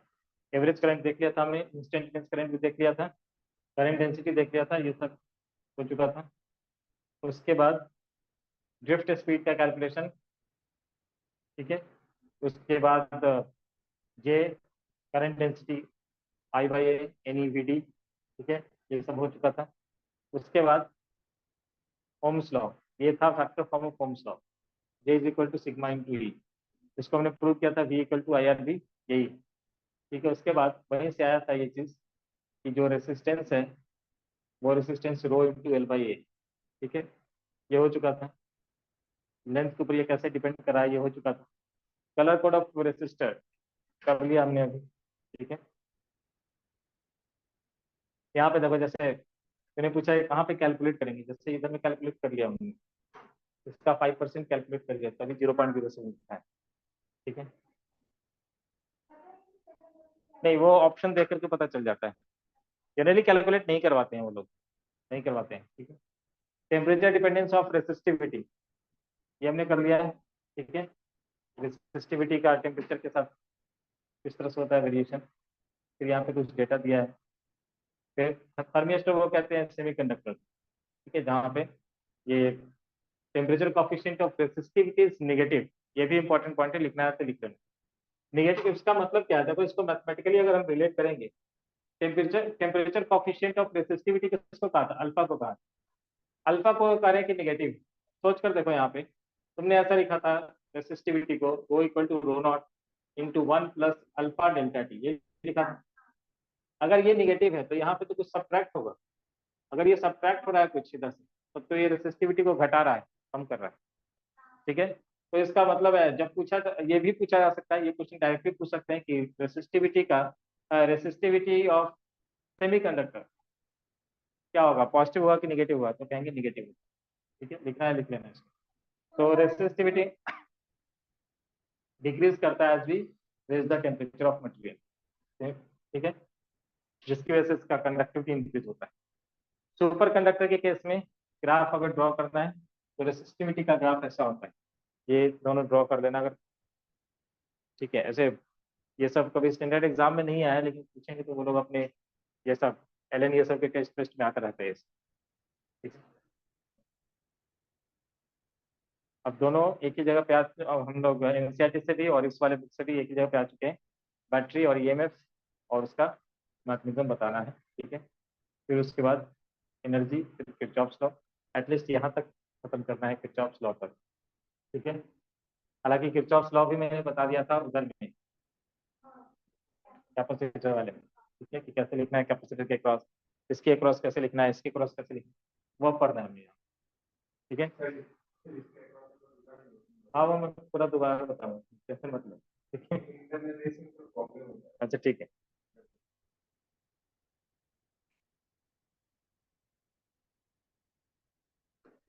बैटरी के बारे में पहले बोल चुका हूँ पहले भी, ठीक है। इसमें दो टर्मिनल होते हैं, एक को हम पॉजिटिव टर्मिनल कहते हैं और एक को ईएमएफ लिख सकते हैं ऊपर, ये ऊपर में हेडिंग देना है, ठीक है। इलेक्ट्रोमोटिव फोर्स कहते हैं, लेकिन एक्चुअली ये फोर्स होता है, इससे पहले का नाम दिया हुआ है, ये अभी तक चल रहा है, रिस्पेक्ट हम लोग चला रहे हैं इसको, हालांकि ये कोई फोर्स फोर्स है नहीं, ये पोटेंशियल डिफरेंस है, ठीक है। बोलो कुछ कुछ, नहीं नहीं अभी कहाँ, आज हम लोग 50% तक कवर, 50 to 60% तक पहुंच जाएंगे चैप्टर के। इसके बाद है वो एमीटर है, वोल्ट है, डिवाइस है, मेजरिंग पोटेंशियोमीटर है, ठीक है। सुना है पोटेंशियोमीटर हटा दिया है शायद, हटा दिया सुना है मैंने, लेकिन कॉम्पिटेटिव एग्जाम में कुछ हटा नहीं है, पोटेंशियोमीटर हटा दिया है सिलेबस से, ठीक है। तो वो अच्छा चीज है क्योंकि पोटेंशियोमीटर में सबसे ज्यादा स्टूडेंट घूम, लेकिन कॉम्पिटेटिव एग्जाम में कुछ हटा नहीं, ठीक है। अच्छा, ईएमएफ, सेल का ईएमएफ, ये पॉजिटिव टर्मिनल है और ये नेगेटिव टर्मिनल है, ठीक है। इसको हम V प्लस लिखते हैं और इसको V माइनस। अगर कोई करंट फ्लो नहीं हो रहा है तो इन दोनों के क्रॉस जो पोटेंशियल डिफरेंस है उसी को हम लोग कहते हैं ईएमएफ ऑफ द सेल, ठीक है। इन दोनों के पोटेंशियल डिफरेंस को ही कहा जाता है ईएमएफ ऑफ द सेल। लेकिन अगर इसमें करंट फ्लो हो रहा हो, ऐसे हम लोग इसी बैटरी को अगर किसी रेसिस्टर के क्रॉस या कोई डिवाइस चलाना है मुझे, उस डिवाइस के क्रॉस लगा, वो डिवाइस है, कोई बल्ब लगा दिया यहाँ। ठीक है, अब क्या होगा, ये सर्किट कंप्लीट है। ठीक है, की को क्लोज कर दिया, स्विच को क्लोज कर दिया है यहाँ। एक चीज और कंफ्यूजन होता है लोगों को क्लोज करना और ओपन करने में। यहाँ पे ये भी पहले से ही यूज किया जा रहा है, स्विच इज क्लोज्ड। तुम्हें घर में कहा जाए कि स्विच बंद कर दो, तुम क्या कर दो, ऑफ कर दो।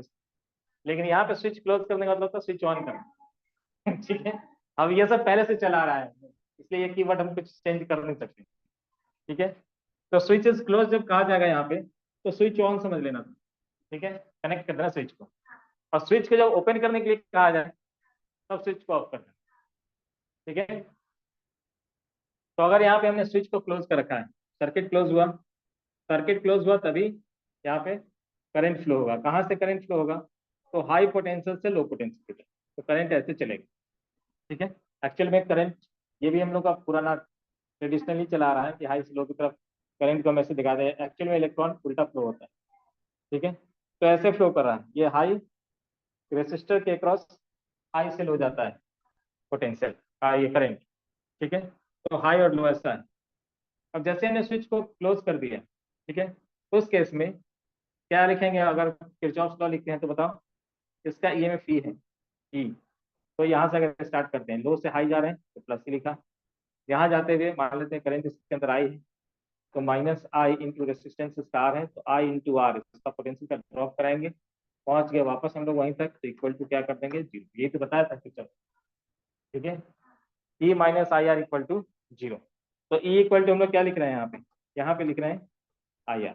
तो इधर में इंटरनल जो रेसिस्टेंस है, बैटरी के पास हमेशा एक इंटरनल रेसिस्टेंस होता है, ये आर को अभी हमने जीरो रखा है, इसको मैं नहीं दिखा रहा हूँ। ठीक है, सबके लिए ऐसा लिखेंगे, लेकिन बैटरी का इंटरनल रेसिस्टेंस अगर है तो बैटरी के साथ ऐसे कनेक्टेड रहेगा।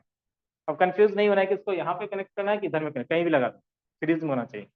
ठीक है, और उसके बाद ये है एक्सटर्नल रेसिस्टेंस, यानी कि कोई डिवाइस जो हम बैटरी से ऑपरेट करा रहे हैं। तो ये ईएमएफ है, ये इंटरनल रेसिस्टेंस को स्मॉल आर से लिखते हैं, एक्सटर्नल रेसिस्टेंस को कैपिटल आर से लिखते हैं। लोड रेसिस्टेंस भी इसको कहा जाता है, जो चीज हम ऑपरेट करें इस बैटरी के। ठीक है, तो ये लोड का रेसिस्टेंस।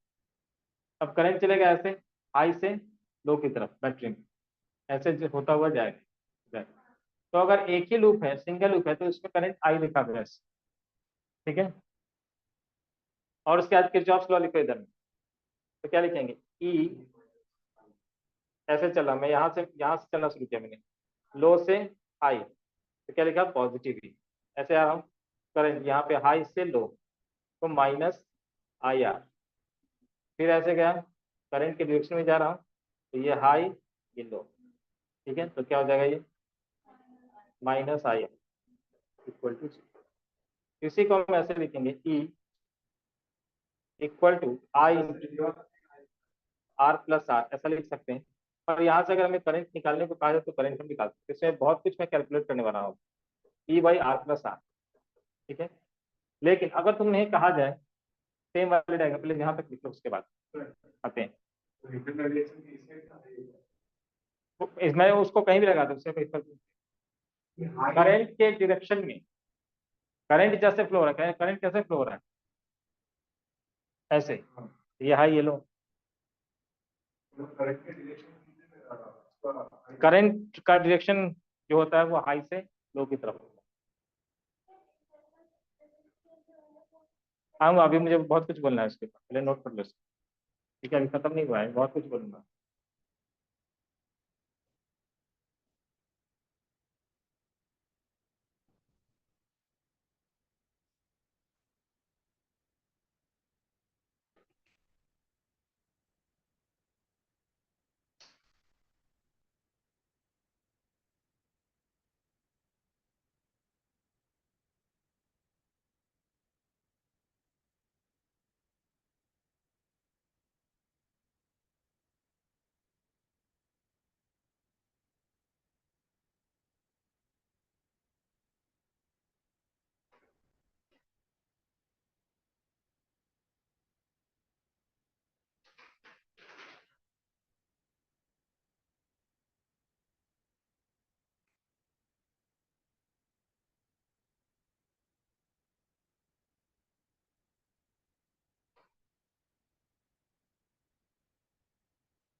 ओके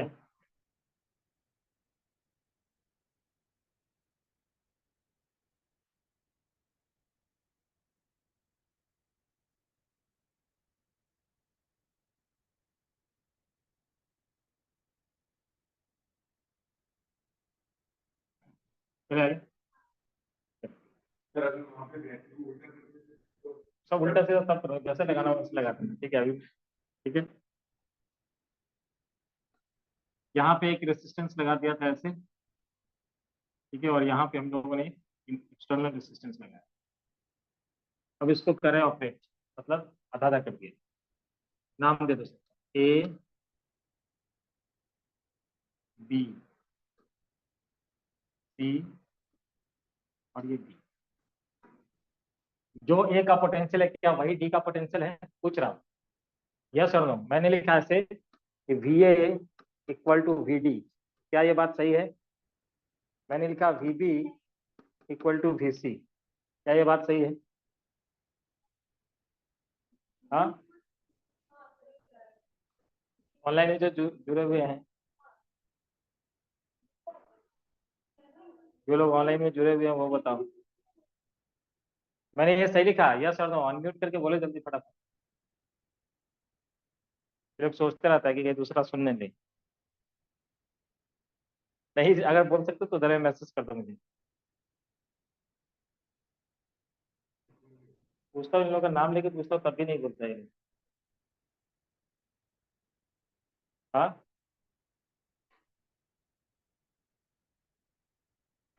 क्या ए और डी का पोटेंशियल सेम है? हाँ या ना?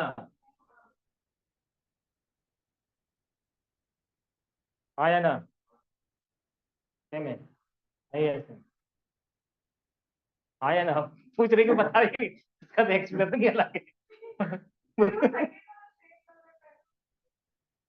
सेकेंड वाला पहले वाला सेम लग रहा है। वी इक्वल टू फिक्स सही है और वी इक्वल टू फिक्स सही नहीं है। बाकी लोग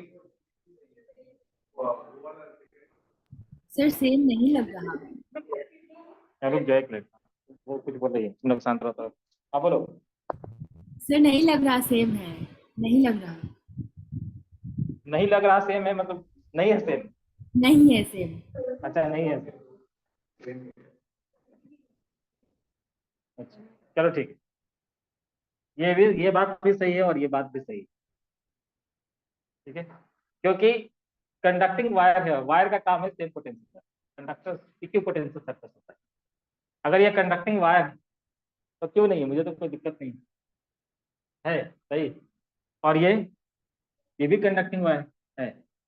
हाँ, अगर मैंने ऐसे पूछा था कि क्या V D equal to V C है, ये बात गलत, ये गलत, क्योंकि इसको क्रॉस करते एक रेसिस्टर है यहाँ, ठीक है। अगर मैंने पूछा होता कि क्या V A equal to V B है, तो ये बात भी गलत, ठीक है, नहीं है ये तो, ठीक है, लेकिन ये दोनों सही है क्योंकि इसके बीच में कोई डिवाइस कुछ भी नहीं है, ठीक है, सिर्फ कंडक्टर है लगा हुआ। तो एक काम करते हैं, करंट को भी ऐसे फ्लो करा दिया, यहाँ पे करंट आई निकला, वही करंट आई यहाँ पे गया। अब बताओ अगर ऐसे लिखा होता कि S V A minus V B निकालना है, क्या निकालना है? वी ए माइनस वी, तो कैसे स्टार्ट करेंगे, कहाँ से चलेंगे? ये से चलेंगे, ऐसे चलते हुए क्या मिला यहाँ पे मुझे? हाई पोटेंशियल, लो पोटेंशियल, ठीक है। तो लो से हाई जा रहे हैं, तो क्या लिखूंगा? लो से हाई जा रहे हैं कि हाई से लो जा रहे हैं? ऐसे जा रहे हैं ना, हाई से लो, तो क्या लिखूंगा? माइनस माइनस ये माइनस ये, ठीक है। और उसके बाद करंट तो ऐसे जा रहा है इसमें, हम लोग जा रहे हैं करंट के अगेंस्ट, तो प्लस आई है, क्योंकि ये हाई था और ये लो था, करंट का डायरेक्शन, तो लो से तो हाई जा रहे हैं ना, हम लोग तो ऐसे आ रहे हैं, ठीक है, करंट ऐसे जा रहा है, हम जा रहे हैं उससे उल्टा, ठीक है, तो प्लस आई आर, और पहुंच गए हम कहाँ पे?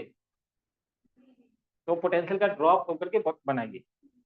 तो V A minus V B अगर मुझे पूछा जाएगा पूरे सर्किट में, अगर एक पार्ट में पूछा जाएगा बताओ कि इसका पोटेंशियल डिफरेंस कितना है, तो लिखूंगा ई माइनस आई, सर हम लोग उल्टा क्यों ठीक जा है। रहे हैं?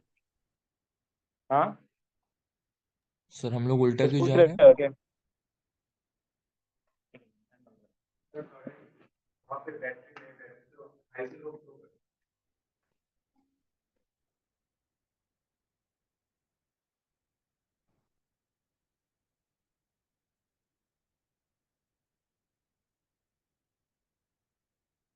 बोलो क्या पूछ रहे हैं। माइक ऑन करो। सर हम लोग उल्टा क्यों जा रहे हैं?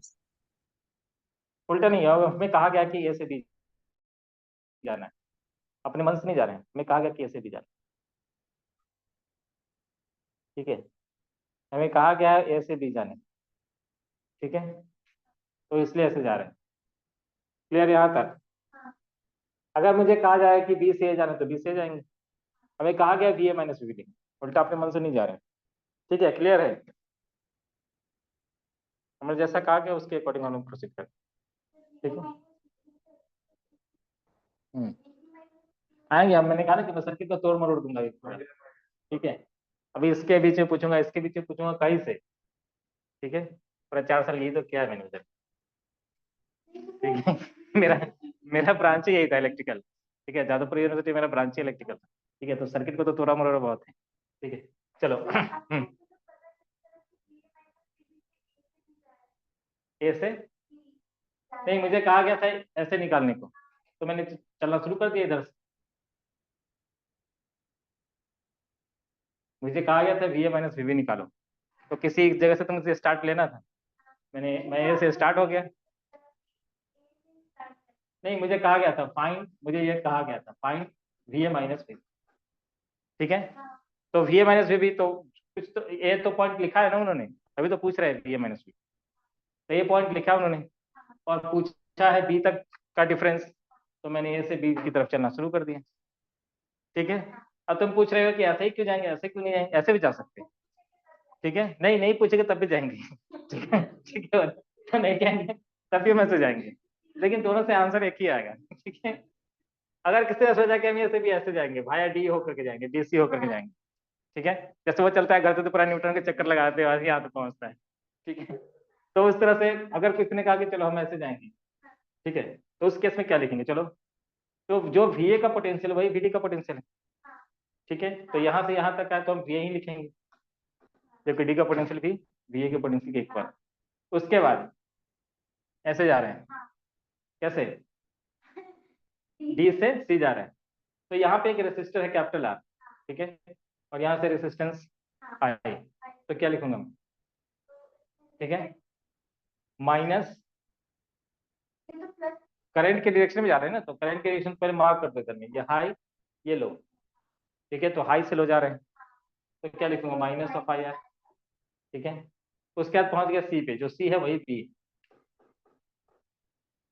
तो V A minus V B को किसी ने अगर ऐसे लिखा तो आई आर लिखेगा।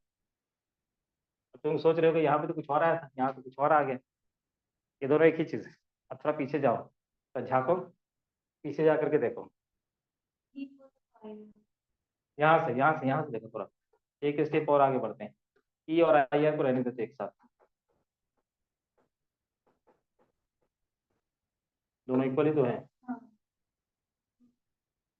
समझ आया, दोनों इक्वल ही तो है। तो किसी ने ऐसे अगर कैलकुलेट किया, आई आर से कैलकुलेट किया पोटेंशियल, और किसी ने ई माइनस आई आर से किया, तो दोनों देखने में अलग आएगा, लेकिन दोनों का न्यूमेरिकल वैल्यू सेम ही आएगा, ठीक है। क्योंकि जो ई माइनस आई आर है वही ये आई इंटू आर है, ठीक है। तो E minus I R equal to I into R. तो आई कॉम लिमिट्स जो मैंने ऐसे लिखा था यहाँ पे, अगर कैलकुलेट करना होगा तो अगर मुझे वैल्यू मिल चुका है आई का, तो सीधा यहाँ से मैं कैलकुलेट कर सकता हूँ, क्योंकि जो इन दोनों का पोटेंशियल है वही इसके और इसके बीच का पोटेंशियल है। तो सेम पोटेंशियल मेथड बहुत काम का चीज, ठीक है, वो हमेशा काम करता है, बहुत जगह पे ज्यादातर यूज होता है, ठीक है।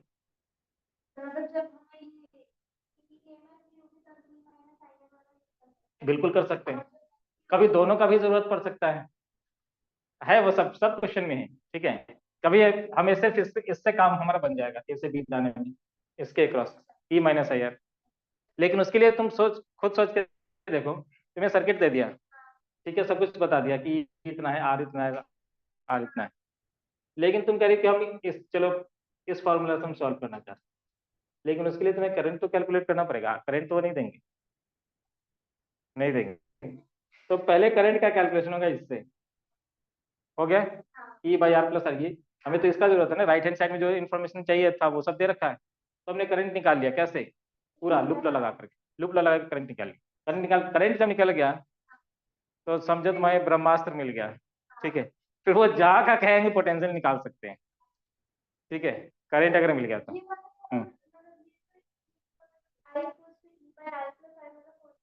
हाँ, कर सकते हैं बिल्कुल। इसमें कोई कुछ नहीं कर सकते। ठीक है, ये मैं लॉ से अलग कुछ नहीं बता रहा, कुछ अलग बताता तो मैं खुद कहता कि रफ में कर लेना, उनको ये दिखाना है। ठीक है, एग्जामिनर को क्या प्रोजेक्ट करे वो मैं बता दूंगा, क्या तुम्हें अपने लिए सीक्रेट रखना है। ठीक है, चलो। हाँ हाँ, क्या नहीं कर सकते? कहाँ पे करना चाहते हो, किसमें? सेम मतलब कैपेसिटर ये सब के लिए उनको समझ में नहीं आएगा। ठीक है, उनको समझ, क्योंकि उनको उन्होंने अपने बुक में कहीं दिया नहीं है सब चीज। ठीक है, वो हम लोगों ने डेवलप किया है कि खुद से अगर स्टूडेंट को समझाना है, बताना है, तो उसके लिए वो बुक का मेथड नहीं। ठीक है, हाँ मतलब वो क्वेश्चन करते करते करते कि हाँ ऐसे अगर करते तो क्वेश्चन जल्दी सॉल्व होता है, ऐसे बहुत सारा है। ठीक है, जैसे पहला वाला जो चैप्टर है, ठीक है, हर चैप्टर में कुछ ना कुछ स्पेशल है। हर चैप्टर में जो लगाओगे तो क्वेश्चन जल्दी बनेगा, लेकिन वो ट्रेडिशनल मेथड नहीं है। ठीक है, बोर्ड में अगर तुम्हें आएगा तो उस तरह से नहीं, बोर्ड में उनको सिर्फ सिंप्लीफाइड वे में सर्किट दिखना चाहिए, और दिखना चाहिए कि तुमने ऐसे सर्किट को समझ लिया है और उसके बाद सॉल्व किया है। उसके पीछे हमने क्या किया उससे उनको मतलब नहीं। ठीक है, चलो आगे बढ़ते हैं, नेक्स्ट में आते हैं हम लोग। ये समझ में आया? तो V A minus V B equal to I R, यहाँ से लिख सकते हैं। ठीक है, और इससे V A minus V B को हम लोग ई माइनस आई आर भी लिख सकते हैं। ठीक है, तो ये दोनों आपस में सेम। ठीक है, लेकिन ये चीज थी एक्चुअल में V D minus V C, ये भी वही है। तो वी डी और V D minus V C का जो वैल्यू वही V A minus V B का वैल्यू, यानी कि दोनों आपस में सेम ही था, ये दोनों तो करेक्ट ही लिखा था। ठीक है, चलो। हाँ, एक क्लोज। अभी तो एक लूप में है, फिर दो लूप में जाएंगे। ठीक है, हाँ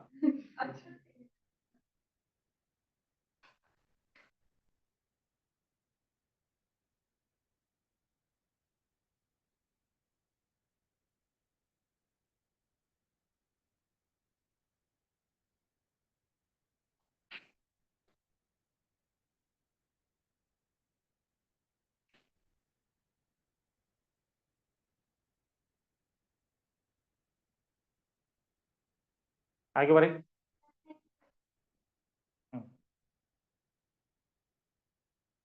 तो इसमें कम होने लगे धीरे धीरे, दो लोग निकल चुके, 9 थे अभी 7 हो चुके हैं। 5:30 हो गया आगे। अच्छा हाँ।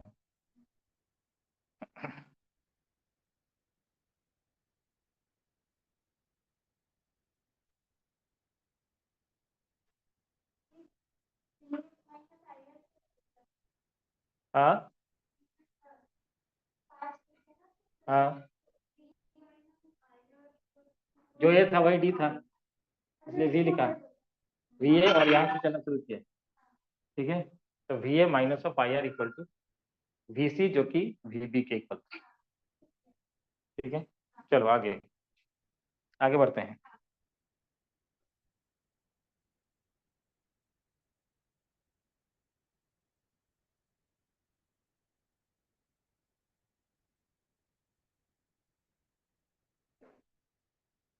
बैटरी के क्रॉस तो हम लोग ने लिख लिया, बैटरी के साथ साथ अगर रेजिस्टर है उसके क्रॉस लिख लिया।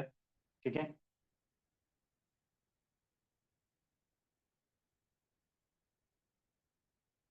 एक चीज जो पहले तुम लोग ने पढ़ लिया है, मैं जस्ट यहाँ पे इंफॉर्मेशन दे देता हूँ। ये जो पावर है, पावर को हम लोग क्या लिखते हैं? पावर को, पावर को क्या लिखते करंट। हैं? वी आई, बहुत अच्छा, वी आई। अगर इसे से एनर्जी लिखना होगा तो थर्मल एनर्जी जो जनरेट हुआ होगा या डिसिपेट जो करेगा रेसिस्टर के क्रॉस, तो वो क्या लिखेंगे? V I into T. ठीक है, तो ये एनर्जी हो चुका है, पावर है वी इंटू आई। ठीक है, ये पावर है। इसी से और हम क्या लिख सकते हैं? वी को अगर हमने लिख दिया आई आर, आई आर किसकी जगह पर लिखा? वी के लिए। तो यहाँ से हम टी को लिख सकते हैं आई स्क्वायर आर। एनर्जी को और क्या लिख सकते हैं हम? Energy equal to V I T या फिर I square R into T लिख सकते हैं।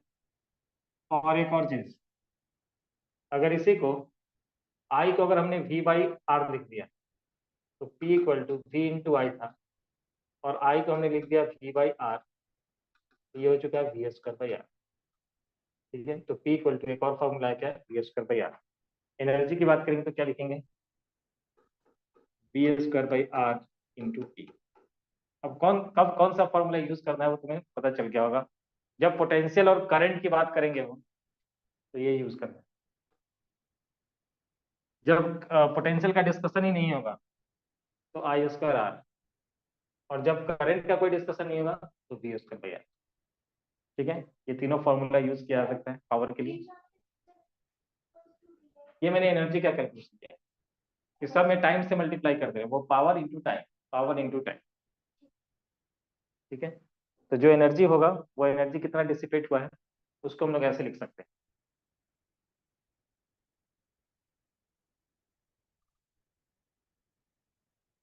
ठीक है, अब आ जाते हैं हम लोग किरचॉफ्स लॉ में।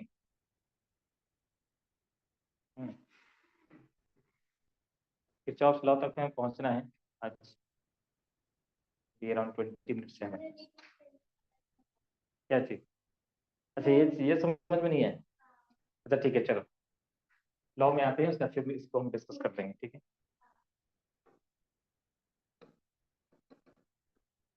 किरचॉफ्स लॉ, दो लॉ है, नाम भी बड़ा अजीब सा है। Junction law, loop law. First law है इसका जंक्शन लॉ, और दूसरा लॉ है इसका, लगता है स्कूल में पढ़ा दिया इन लोग, हो गया ना? हाँ, लूप लॉ और जंक्शन लॉ। ठीक है, जंक्शन लॉ किसके ऊपर बेस्ड है? किसके ऊपर बेस्ड, पढ़ा दिया ना स्कूल में किसके ऊपर बेस्ड है जंक्शन लॉ?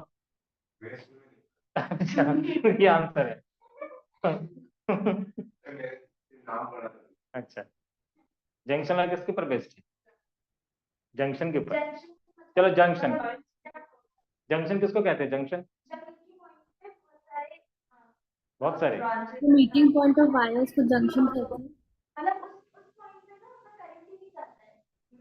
जादवपुर स्टेशन, ठीक है, जादवपुर में जाओगे रेलवे स्टेशन तो लिखा हुआ जादवपुर स्टेशन, बालीगंज में जाओगे तो लिखा होगा Ballygunge junction. What is the difference?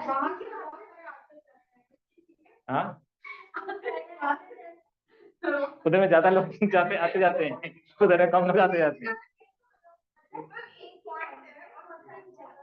अरे जंक्शन लॉ है तो जंक्शन को तो पहले समझना होगा कि जंक्शन क्या है। तो जंक्शन मतलब मीटिंग पॉइंट। एक मिनट में लोग बोले, हाँ बोलो क्या? सर जंक्शन मतलब meeting point of wires, meeting point of conductors या वायर्स। अच्छा ठीक है, ये जंक्शन है।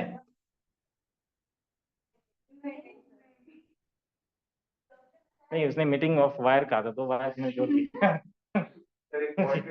ये जंक्शन है, ये जंक्शन है। हाँ हाँ, वो तो स्टेटमेंट में पूछ ही नहीं रहा, मैं तो जंक्शन पे ही अटका हुआ हूँ। ठीक है, नो चार्ज, नहीं नहीं, मैं लिटरल मीनिंग पूछ रहा हूँ जंक्शन का, मैं अभी लॉ पे हुई नहीं, मैं तो जंक्शन में ही हूँ। ठीक है, मैंने कहा कि जादवपुर स्टेशन, ठीक है, वहां पे लिखा हुआ है स्टेशन, ऐसा लिखा है, और बालीगंज में लिखा है जंक्शन। उतरता नहीं ये ये ठीक था, कहाँ पे नहीं उतरता कोई।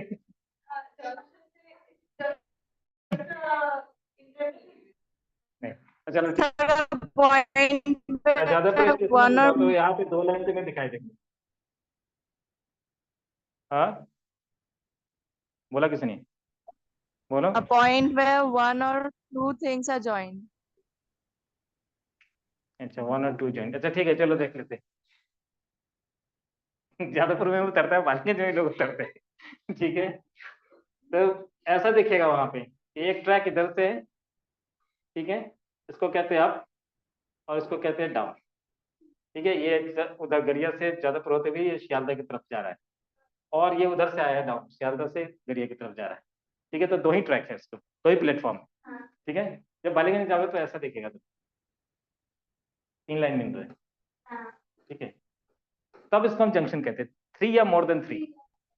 ठीक है, जैसे 2 वायर है तो इसको हम जंक्शन नहीं कहेंगे, तीसरा अगर आ गया तो इसको हम जंक्शन कहेंगे। ठीक है, यानी कि लूप के अंदर अगर जा रहे हैं ऐसे, ठीक है, लूप के अंदर जा रहे हैं इस तरह से, इसने पूछा है कितने जंक्शन है ही नहीं, लेकिन अगर यहाँ पे किसी ने ज्वाइन कर दिया एक रेसिस्टर, ठीक है,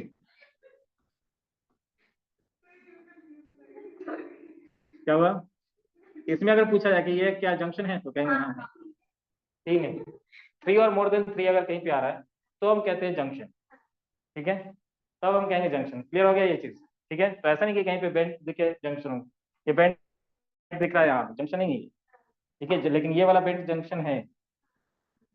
ठीक है, क्योंकि करंट ऐसे भी जा सकता है, इधर से भी आ सकता है, इधर से भी। ठीक है, दोनों तरफ से करंट इसके अंदर आ सकता है, इस वायर के अंदर करंट ऐसे भी आएगा, इधर से भी आएगा, इधर से भी आएगा। ठीक है, यहाँ पे ये जंक्शन है। ठीक है, तो पहले तो जंक्शन पहचाना सीख लेना तुम, कि सर्किट के अंदर जंक्शन कौन सा होता है। ठीक है, वहीं पे जंक्शन लॉ लगाना है, ये इंपॉर्टेंट है, क्योंकि जंक्शन लॉ ऐसा नहीं कि ये बेंड देखो और जंक्शन लगा दिया, नहीं, जंक्शन लॉ नहीं लगाना है। जंक्शन लॉ सिर्फ जंक्शन के ऊपर ही लगेगा। ठीक है, ऐसा नहीं कि वहां पर उतरता नहीं ज्यादा मालिक सब उतर जाते हैं, ऐसा नहीं है। ठीक है, चलो, तो जंक्शन लॉ बेस्ड है किसके ऊपर? कंजर्वेशन ऑफ चार्ज के ऊपर। It is based on conservation of charge. है क्या वो बता? It is based on conservation of charge, ये आ चुका है।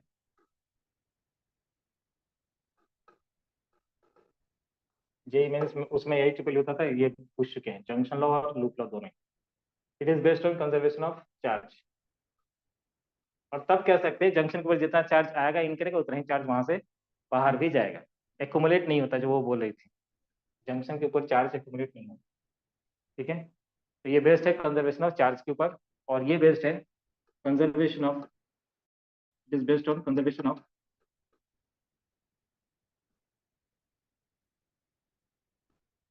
Of energy.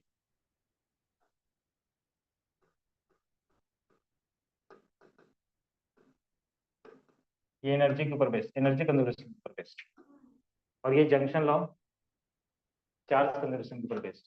ठीक है, जंक्शन तो पहचान लिया ना। हम्म, ठीक है, लूप लॉ जो होगा ये जंक्शन लॉ जंक्शन के ऊपर ही अप्लाई करना है। ठीक है, लूप लॉ को लूप के अंदर, क्लोज लूप के अंदर अप्लाई करना है। ठीक है, हालांकि इसको हम लोग सेपरेट करके एक एंड से दूसरे एंड तक के लिए भी लिख सकते हैं। ठीक है, जो अभी इससे पहले हम लोग कर रहे थे। ठीक है, लेकिन loop law generally close loop में अप्लाई होता है, क्योंकि पूरे सर्किट में एक साथ जब हम लिखते हैं तो इक्वल टू हम जीरो कर सकते हैं, क्योंकि पूरे लूप में एक एंड से स्टार्ट किया होगा, वापस हम वहीं पे जाएंगे तभी लूप क्लोज होगा। ठीक है, तो उसमें इक्वल टू हम जीरो लिख सकते हैं। ठीक है, जंक्शन लॉ में क्या कहा गया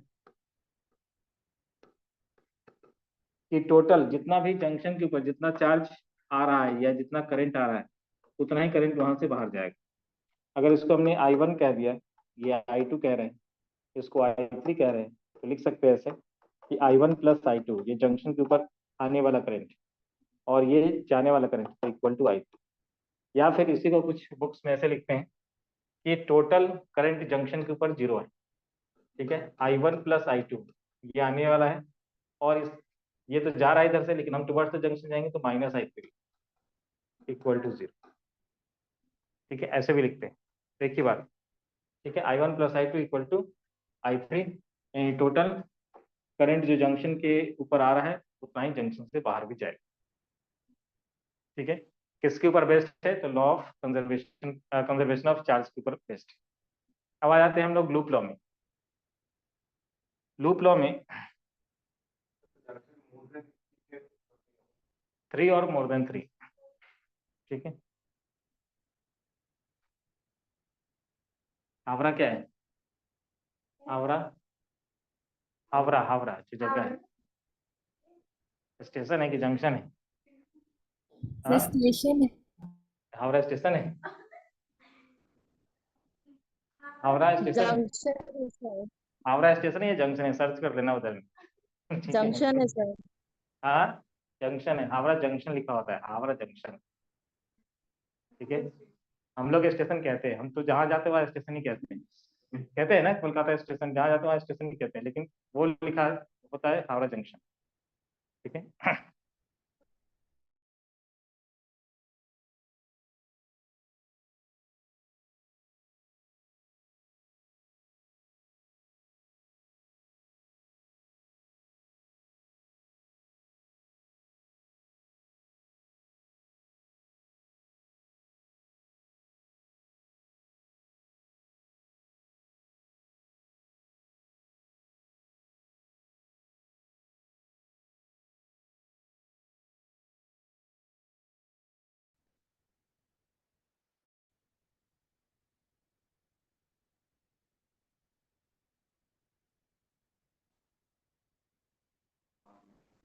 अंधिया है।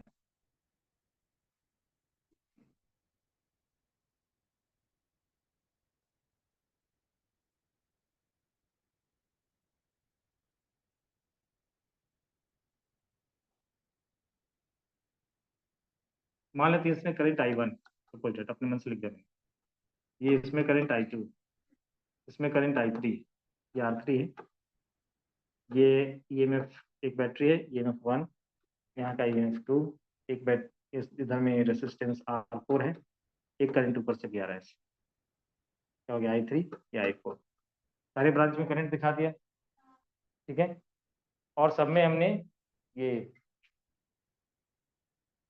अब एक इंड से जाना है हमें, मान लेते हैं इसका चलो नाम ए, क्रॉस किया तो इसको लिख दिया बी, फिर यहाँ से आए ये सी, फिर इसको क्रॉस किया यहाँ पे लिख दिया डी, ये पॉइंट, फिर इसको क्रॉस किया यहाँ पे लिख दिया ई, फिर यहाँ पे आ गए एफ, फिर वहां पे ए। ठीक है, सारे कंपोनेंट का नाम रख दिया है। ठीक है,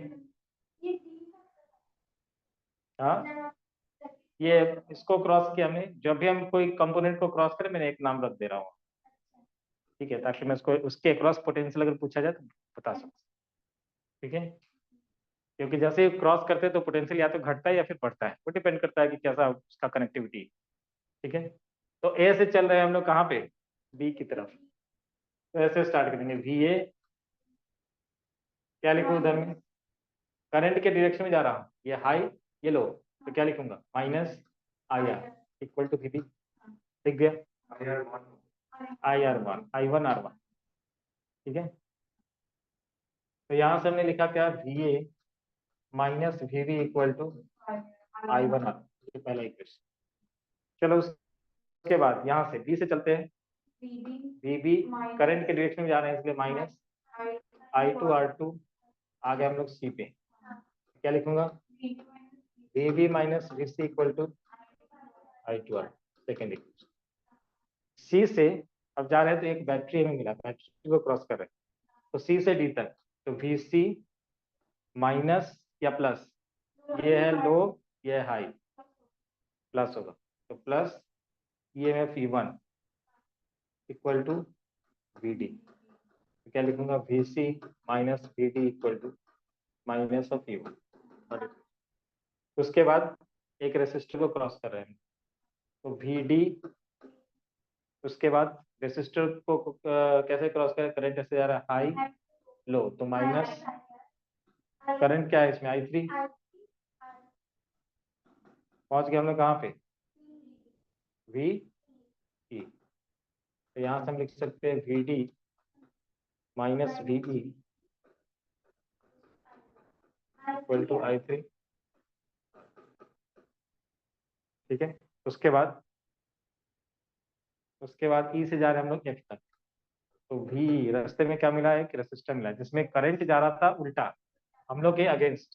ठीक है, तो हम क्या लिख देंगे इसको plus I4 R4, I4 R4, कहाँ पे आ गए हम लोग F पे। ठीक है, यहाँ से VE minus VF equal to minus I4 R, equation number 5।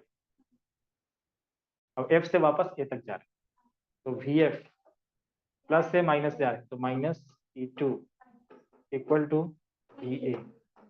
यहाँ पे क्या आ गया, V F minus V A equal to E2।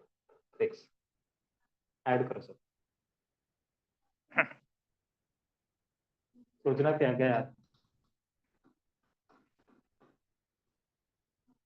ठीक है। क्या हुआ इधर, लड्डू 0 इक्वल टू, इधर में क्या हुआ, I1R1 plus I2R2 minus E1 plus I3R3 minus I4R4 plus E2 equal to 0।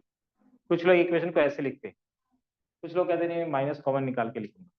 तो वो लोग कैसे लिखते हैं, उनका इक्वेशन क्या आता है, तो ए से स्टार्ट किया चलना, ठीक है, और पूरा घूम करके वापस ए तक आएंगे, तो वो डायरेक्ट वो इक्वेशन कैसे लिखेंगे।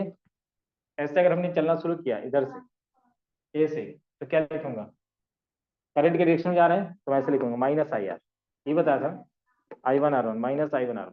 फिर करंट के डायरेक्शन में जा रहे हैं माइनस I2R2। फिर यहाँ पे बैटरी में लो से हाई जा रहे हैं तो प्लस E1। यहाँ पे करंट के डायरेक्शन में जा रहे हैं तो माइनस I3R। यहाँ पे करंट के अगेंस्ट जा रहे हैं तो प्लस I4R4। यहाँ पे हाई से लो जा रहे हैं तो माइनस E2। फिर पहुंच गए ए पे, ए से स्टार्ट किया था ए पे पहुंच गए, तो V A minus A is 0। तो कुछ लोग डायरेक्ट जो इक्वेशन लिखेंगे वैसा लिखेंगे, ठीक है। दोनों इक्वेशन एक ही है, देखने में अलग लग रहा है लेकिन है एक ही। क्यों, क्योंकि अगर इसमें से मैं माइनस कॉमन निकालता वो बन जाएगा, ठीक है, तो एक ही है। तो कोई एक कन्वेंशन को फॉलो करना चाहिए। कुछ लोग कहते हैं नहीं, करंट के टेक्स्ट में हम पॉजिटिव लिखेंगे, देखो ठीक है। कुछ लोग हैं जो कन्वेंशन मानते हैं कि हम करंट के डायरेक्शन में जाएंगे तो पॉजिटिव, उससे कोई फर्क नहीं पड़ने वाला, ठीक है। जैसे माइनस कॉमन निकालेंगे वापस से वही क्वेश्चन, ठीक है। लेकिन ये मुझे लॉजिकल लगता है इसलिए क्योंकि high to low, final minus जब भी हम लिखते हैं तो फाइनल माइनस नीचे लगते हैं, इसलिए दोनों कन्वेंशन मैंने पढ़ा है, लेकिन मैंने अडॉप्ट किया इसको, नहीं इस वाले कि वी एफ हाई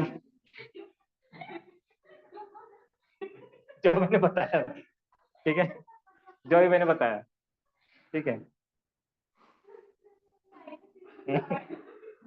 जो बताया, ठीक है। क्या कि अगर हाई से लो जाएंगे तो ये हाई से लो जा रहे हैं तो फाइनल लो पे पहुंचे, तो फाइनल माइनस इनिशियल हम जनरली लिखते हैं चीजों, ये लिखते हैं डिफरेंस, फाइनल माइनस इनिशियल, तो माइनस आई आर ऐसे लिखते हैं, ठीक है। हाँ फाइनल क्या माइनस होता है, हाँ क्या है, हाँ, बोलो बोलो बोलो।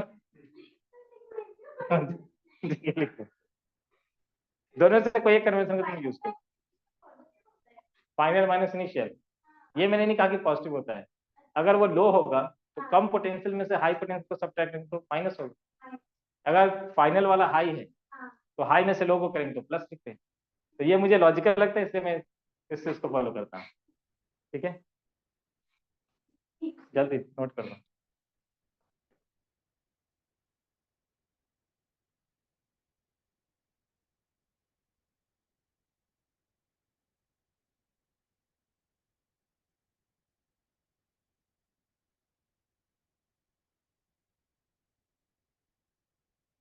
तो इसके ऊपर क्वेश्चन जो होगा वो हम लोग नेक्स्ट वाले क्लास में करेंगे।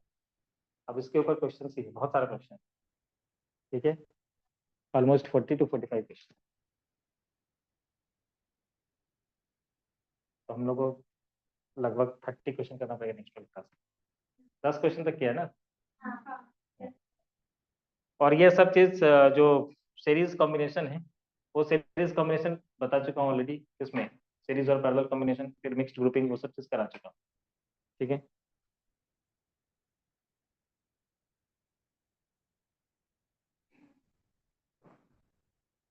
चलो आज के लिए यहीं तक रखते हैं।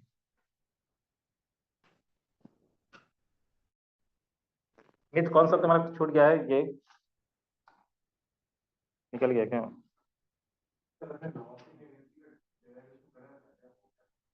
कौन सा